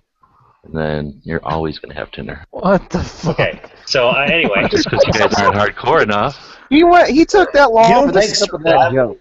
The biggest thing I see with People in the city don't have that. I see a lot of novices trying to learn the fire starter. I've watched a lot of it over the years. And if you have a ferro rod, the most important thing I've ever taught people that really changed their success rate is to try and cut as big a piece of the rod off every time as you can. Don't just scrape your blade along it, because the bigger piece you get off of it, the longer it's going to burn and the hotter it's going to get. So that's a big thing. Like, a lot of people just scrape their blade up and down it, at a perfect flat angle against it. You actually try to carve a chunk off of it. Yeah, you can always try to go raid a race shop and get a magnesium rim. Nice. Yeah, that's going to be a hot fire. Well, let me ask you this. All right, because I've never stroked a magnesium rod. So, Huck, someone like you who makes knives. I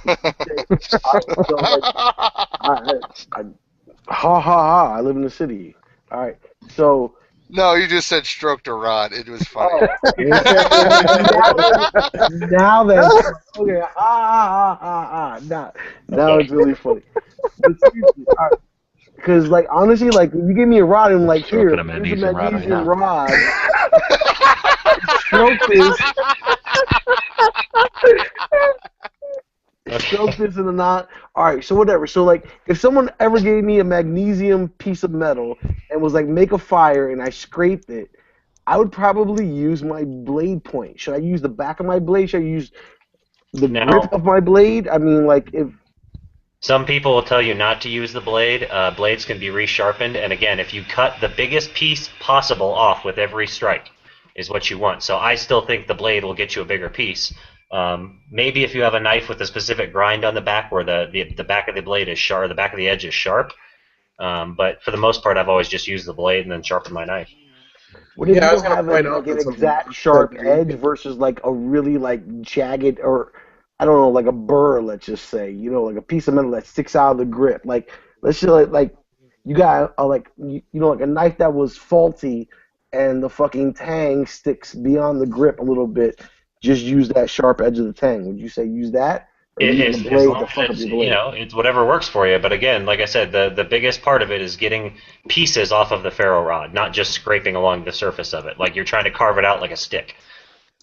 That's the biggest thing. Whether you use the pommel or whether you use a piece of broken hacksaw blade or a piece of a car or whatever.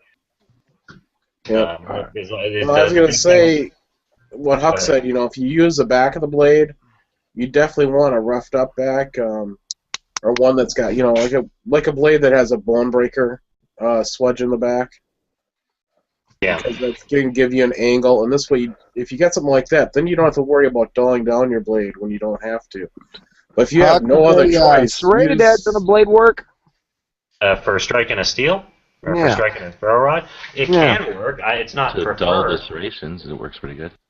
Yeah, I mean, it can't. If that's all you have is a serrated blade, then it's going to work. But would you get bigger chunks honestly, off? it'll probably do some damage pretty quick, like pulling some big chunks off the steel. So maybe it would work better, but I can't see it lasting very long. Well, I was just saying because if you already have like the little grooves put in serrations, that way you just hold the guide, basically you guide that piece of rod into that little area and just go from there. Yeah, I don't think I've ever tried There's got to be 1,000 videos on this, but the way to do it is you put your knife down and you have the back of the blade towards the fire, and then you pull the ferro rod away so that the sparks all get funneled down into what you're doing. But I would not recommend running your blade. Like Quirk said, Or the sure, you fire can sharpen a blade, but you then would have to sharpen your blade. If you do it on the back, you'll get just effective sparks. I've started countless fires that way, How many and you people don't have to resharpen. How many people are actually good at sharpening a blade? And most of those little ferro rods come with a little piece of metal. Oh, no, that is almost universally, it works. It'll work in a pinch compared to like a piece of chalk or something because you need something hard, but the back of your knife blade is much more effective usually. Well, I do have to give a shout out to Huck here because he does make those file knives. And I imagine the file in the back will work That would be really, perfect. really well. But would that be a bigger chunk, or would that just be a lot more smaller chunks? No, that's fine. I mean, what Huck's saying is valid, but you only have a finite amount of that rod. You don't want to necessarily use it up in one fire, right? I mean, that's extreme, but you'd want to be able to make fires continually from it. Unless you're like Are you about to show us an example? Extendos. Yeah, I'm looking for my rod right now. They should make fire You know, ferro rod extendos. should be right in front of you. We'd never run out of ferro rod. It's great to have a ferro rod and all that, but a big lighter should be your primary, and the ferro rod should be the backup. Yeah, I think everybody has a damn lighter in their bag, but Well, who has a lighter leash? Raise your hand if you have a I lighter carry leash. a ferro rod on my keychain. I have a lighter leash. That's even cooler. I mean, so we all know that you can split a piece of wood and get to dry wood, even if it's the whole log is soaking wet. The center will be dry. Yeah. Okay, so I'm gonna go ahead and do this. But I mean, you can get one Zippo lighter, a handful of flints, and a big bottle of lighter fluid, like for starting a charcoal fire, and that will literally last you for years. Well, if all you're doing is lighting fires, a disposable big lighter will last you forever too if you got your stuff together. Well, and I mean, I so don't. keep using the spark. I'm not gonna, put anybody down but honestly, starting a fire is pretty difficult if you don't have your setup correct and you don't have the proper materials. Once you get a bed of coals, anything will burn, but it's getting to that point where you've got to. Kindling is the key. Yeah, This is what I was talking about. It looks bad, but it's actually just magnesium. A little baggie of magnesium flakes. The bad part is that you snort that. Right? So what else? What other kind of novel? I want to hear some novel gear that no one's heard of or thought of. In this chat or in general? Believe it or not, a good like rain suit will do you immensely. Like a waterproof jacket, Gore-Tex pants, something like that. Because if you are out in the wild and you're just wearing what most of us are wearing right now, you're boned. You're wet. You're cold. You're gonna die. Especially if you can't start a fire because you're sleeping in a rainstorm out under a tree somewhere. A good set of Gore-Tex can save you. Plus, Gore-Tex will keep you warm. Yeah, great point. I actually bought a. I think it was at It was either at Walmart or Academy, but it was a 2-piece camouflage rain suit. You know, come packed up nice and tight. I think it was like $10. I mean, even if you can get to an Army Navy store and just get an old military poncho, it will do you wonders if you're out in the elements. Yeah, staying dry I think is key to reduce the risk of hypothermia or, you know, hell, just being comfortable. I mean, nothing's worse than being wet and nasty. And always keep a spare thing of underwear too. That's not bullshit. That's legit. I mean, just, you know. It may sound stupid. Yeah, I mean, keep the essentials, because you never know. You might get nailed by the rain. All of a sudden, bam! You know, oh shit, I got wet underwear. You're not really gonna be walk around in wet skins. Socks are a big thing because you know, if any of you guys have ever been on a hike more than a couple miles with wet socks, it'll start tearing your feet on up. Huck here real quick if you're not already. Wow, what's he doing? He is starting a fire. Fire. Fire. Fire!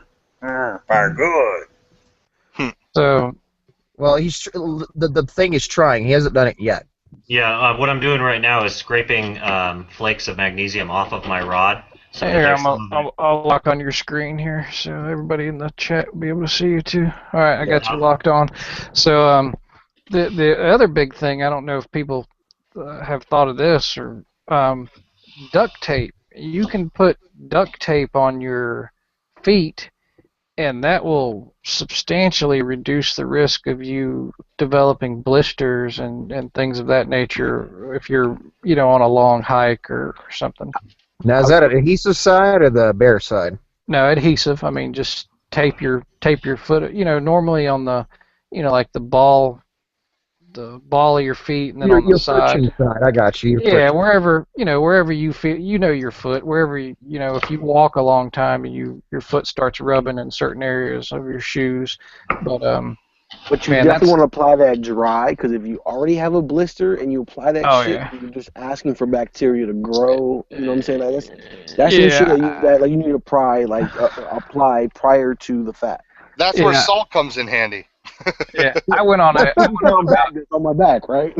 I went on about a 15-mile hike, just a leisurely hike. I had about a 15 pound backpack on, and if I didn't tape my feet up, I'd have been in a world of hurt, because, you know, about the first mile in, I could feel my parts of my foot rubbing, and luckily I had duct tape in my bag, and I stopped and taped my feet up, and the rest of the day was perfect. And later that night when I took it off, I mean, there was nothing wrong with my feet at all.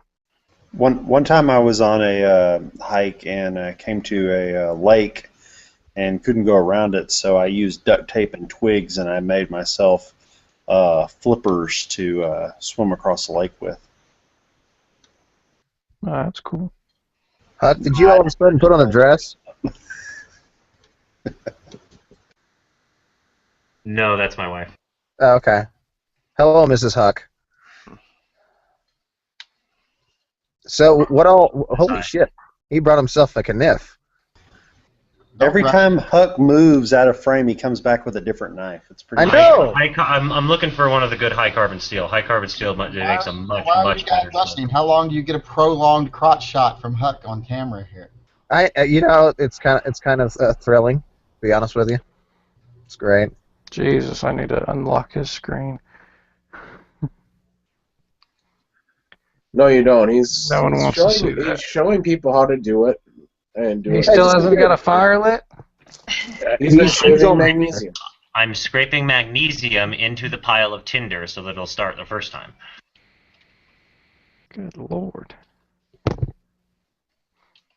I think we need a fire off so you can make one faster without using a. Big lighter would be faster. God damn, why don't we have a fire? I got a blowtorch I can get in about 10 Use this seconds. technology for Without using common means. This is like, this is like medieval shit right here. Except it's at night.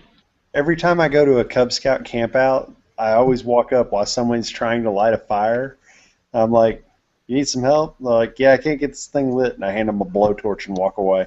That is one thing, though, that I think is funny that we should probably mention is I love how many people make their bags, and they're like, I got magnesium fire starter, and I got this, and I got cotton balls, blah blah blah, and I'll be like, that's cool. Did you put how many Bic lighters do you have in there? Well, none. I'm like, well, the first thing you should fucking do is put Bic lighters in there, because why would you want to spend time and energy making a fire if you got a lighter? So did you guys see the flame or no? Yes, it's Yes, going I saw pretty the good. flame. There it is.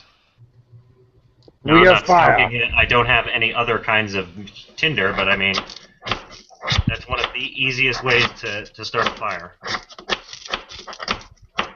And each time, I don't know if you can see it on camera, there's flame there. I mean, it's actually burning. There you go. That's decent. Ah, there's the magnesium kicking in. Yep. So that's the prep. That's why it took so long. I mean, I could have just brought my thing out and hoped that the spark started the fire, but I'd rather have little flakes of By all magnesium. means, bring your thing out. Let's get this kind of channel X rated. Yeah. Hey now. So, anybody else have any ideas for gear? Well, how many people carry around like a fork spoon combination with them too? A spork. I love a good spork. You have hands. It's not essential. I got some of those nylon ones, and they're actually pretty cool. Those fork, spoon, knife combo things. Now, is it like a keychain thing, or what do you got, Yankee? I've got the ones that go in your pack there. Okay. From Light My Fire. Light My Fire makes a pretty nice titanium fork spoon combination with a knife edge.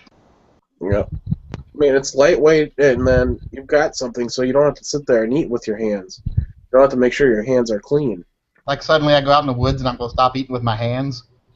What about anybody throw a couple things of chopsticks in their bag? I carry chopsticks. Those are pretty easy to make in woods. But that's only in case he needs to put his hair up while he's starting a fire. Yeah, you can't make titanium. Hey, there you go. There's something you can use to start a fire. Human hair.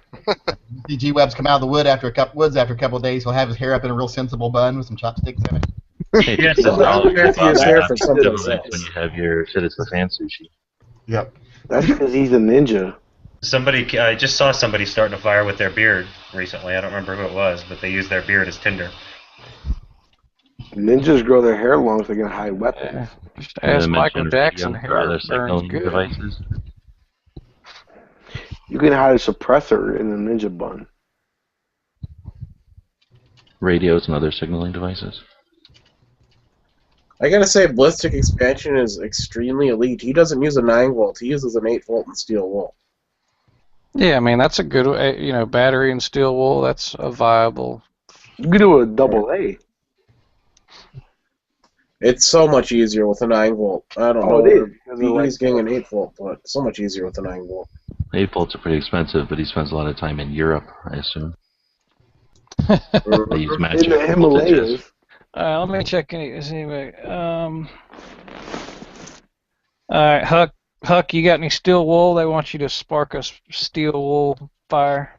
Yeah, I got steel wool on a cell phone battery. Give me a second. No, they said specifically with a fire starter. Some guy in Sandy, he put up this plastic sheeting. Now I carry some heavy duty trash bags, but I guess that plastic sheet, like actual, like you can buy those little rolls of heavy mill plastic sheeting. That's pretty cool. What about the It makes the vacuum seal lock? Are you talking about that, or like Ziploc, or what? No, he's talking about like a sheet of plastic. I mean, Like it's a roll the of sheet you plastic. put down for like paint or like to protect your carpet while you're painting or This nearly as exciting, but you just touch the battery to it, and it starts burning. Yeah.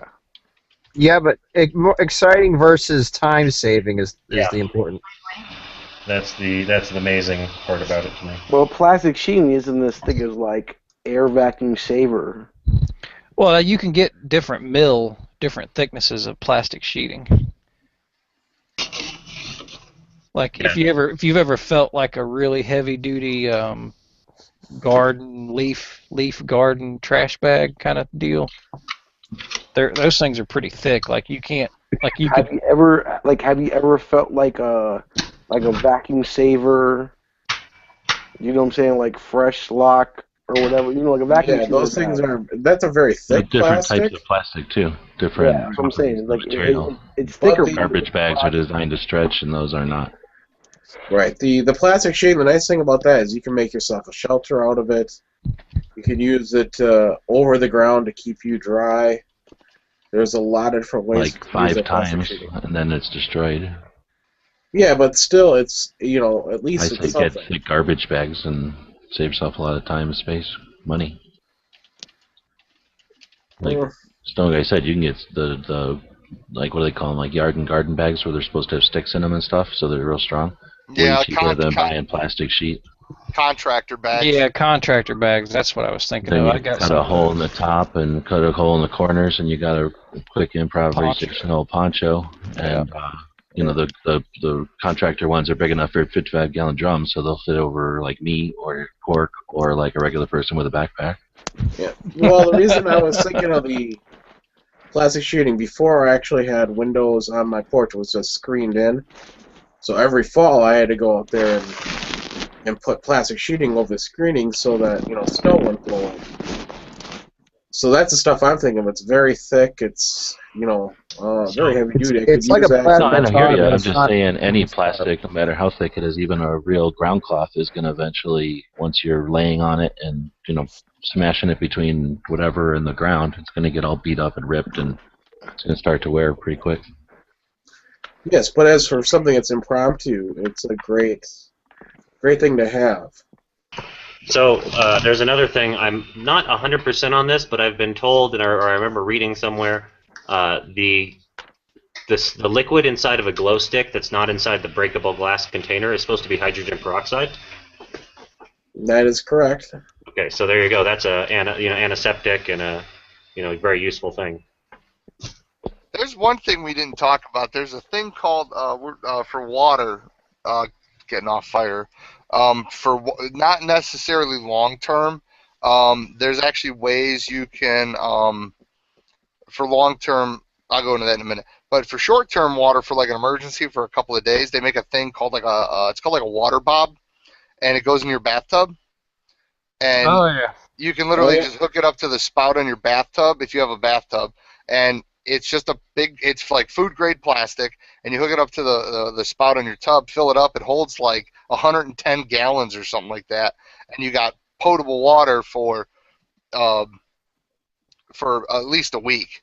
But for long term water supply, a really I wouldn't say quick, but a fairly inexpensive way, if you can get your hands on some plastic barrels, you could probably find them at a healthcare facility or something like that, but there's like plastic 55-gallon drums.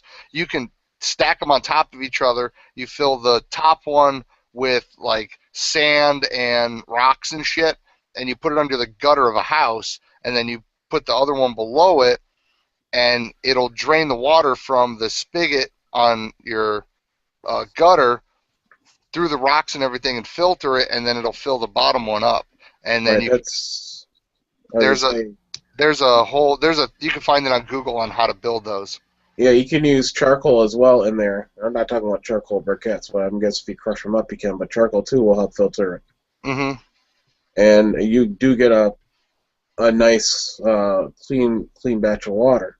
Yeah, and charcoal for fish tanks is decently cheap. Yep. So that's how you basically filter it. It's a sand filter. It's how all groundwater is pretty much filtered that you get is through the frickin' sand. At least in my area. Mm-hmm. It works. Yeah. But also don't forget too, in your house, you got the back of the toilet tanks. Yeah. Usable water in there too. So a lot of people forget about that in your water heater. Yeah, water heater is one that people always forget about. Yeah. Well, they forget about the back of the toilet because they're thinking, ooh, gross. People pee in that, but they don't pee. The stuff in the back of the tank's fresh. You've never done an upper decker? Never offered an upper decker to someone. Not in my house. I've never even heard that term before. Yeah, what the fuck is an upper decker? That doesn't It's seem right at all. it's when you shit in the tank of the toilet. Oh, that's fun. That sounds like what somebody from Ohio would do. I could just do that. Yeah, Cleveland steamer. That's some fucked up shit. It is Dude, fucked you up know, shit, but yes. you know, It's dude, a special we way of don't saying like. thank you for the service. Yeah, and then it's like brown water coming down their toilet for like weeks at a time until they figure it out. Because most people, oh, the toilet won't flush. Did you take the lid of the tank off? What? It reeks in the bathroom. I Yeah. don't know. I cleaned it and I thought everything seems fine. It's coming out brown. They'll call a plumber because they're fucking they got to jiggle the handle on their fucking toilet. And it's like, just reach in there and pull the chain. Huh? You're like, oh god, don't you know how to fix a toilet? They don't teach basic plumbing in fucking schools anymore. You know that.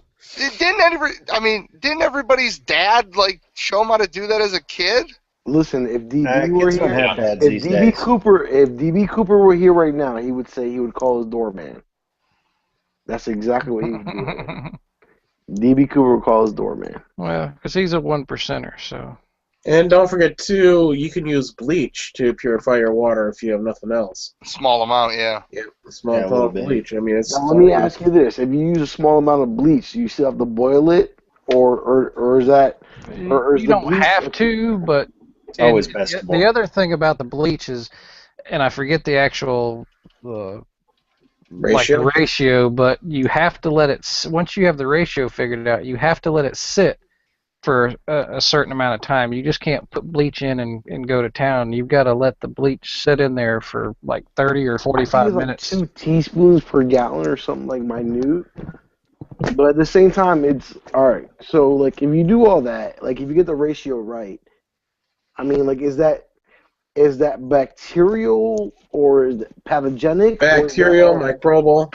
Well, I can tell everybody a real quick. Yeah. So is that everything? A real quick thing in the food service, you put like half a cap full of bleach into a 3-gallon bucket to make it food for like counters that you would wipe like out in the restaurant, and that's considered safe enough that you could drink it, sort of thing. But that might just be bacterial, not microbial. You know what No, I'm it's saying? microbial too. No, but at that, like a capful for 3 gallons, that's definitely not right. Marco, think about the stuff you drink out of your tap. I feel you. It's at least no, but I'm just saying, like if you go to a pond and take a pond gallon of water, it's like 2 teaspoons per gallon. I'm figuring. Mandy's doing the legwork for us right now. A good rule of thumb is if you get to a water supply and there's frogs, like lots of frogs, it's generally okay to drink if you have to drink it right then and there. Frogs are very sensitive to their environment and they'll die. So if there's no frogs, But you're not a frog. But I'm saying frogs will die if the water's not clean. If the water's clean, you can drink out of a puddle in the driveway most of the time. But if there's no frogs, don't drink the water. Boil it, clean it, whatever. But if there is a bunch of frogs in a pond, it's probably okay to drink in a pinch without purifying it. I'm going to say if dysentery need if you're be. not careful. Yeah. The EPA says 8 drops like of somebody just likes bleach it per gallon. Yeah, so like 2. Okay, so it's a quarter of a teaspoon. Whoa, hold on, I totally missed that. What did you say? What does the EPA say? I went on the EPA's website. They say 8 drops of bleach per gallon. Let it sit 30 minutes. Yeah. And And 1/8 if of a water's teaspoon. cloudy, How bad is the water though? I mean, like if Now, 8 drops, are you talking like little dropper drops? It says 1/8 of a teaspoon. it says Okay. 1/4 here, and but it also says if the water's cloudy to double it. Okay, so different so amount. we're still looking like a whole Because teaspoon it's per had to gallon. filter it first with the EPA to filter it through like clean cloths. Yeah. Well, I mean, like if you run through your sock and get as much dirt and blah blah blah out of it, and it's still kind of brown. Once it's once it settles, it'll probably be clean. But you're probably looking at about a teaspoon per gallon if you have to double it. I don't know about anybody else, but I'm not drinking any water that has gone through Marco's sock. Yeah, wouldn't that be like just making it worse? Making it worse. My socks are about as fresh as my Jordans. After that, the way Marco has a foot thing for you would want to shoes, drink I'd out of my socks. imagine Yeah, that dude. Marco's feet are very, very clean. Exactly. I'm like, are you kidding me? You would totally drink out of my shoes and my socks. Get real. Yeah, because he wears his I know. shoes and then sells them. So Jim. No, you're getting him. did you ever think that maybe he has to sell his shoes after he wears them once or twice? Probably not. But you've used a condom more times than I've used a pair of shoes. Condom. And you ain't got room for what? The fuck? I don't get that. Yeah, I one think either. Stoker for finishing. Hold on. Wait. You use a condom? And on that note, Make sure it's not lubricated. I think this is a good time to Gun channels after chat. Can't end wait. it, yeah, because it's gone a good while. We stayed pretty well on top of it, but it's 12:30 and I got to get to bed soon. So The I room's appreciate open everybody out tuning there in. It's in been the lobby. Say what? Doing the lobby The chat. room's now? open and the lobby's open. Sweet. Well, I appreciate everybody tuning in and participating. That was a good chat. So we'll see you next time. Adios, boys and girls. Have a good one.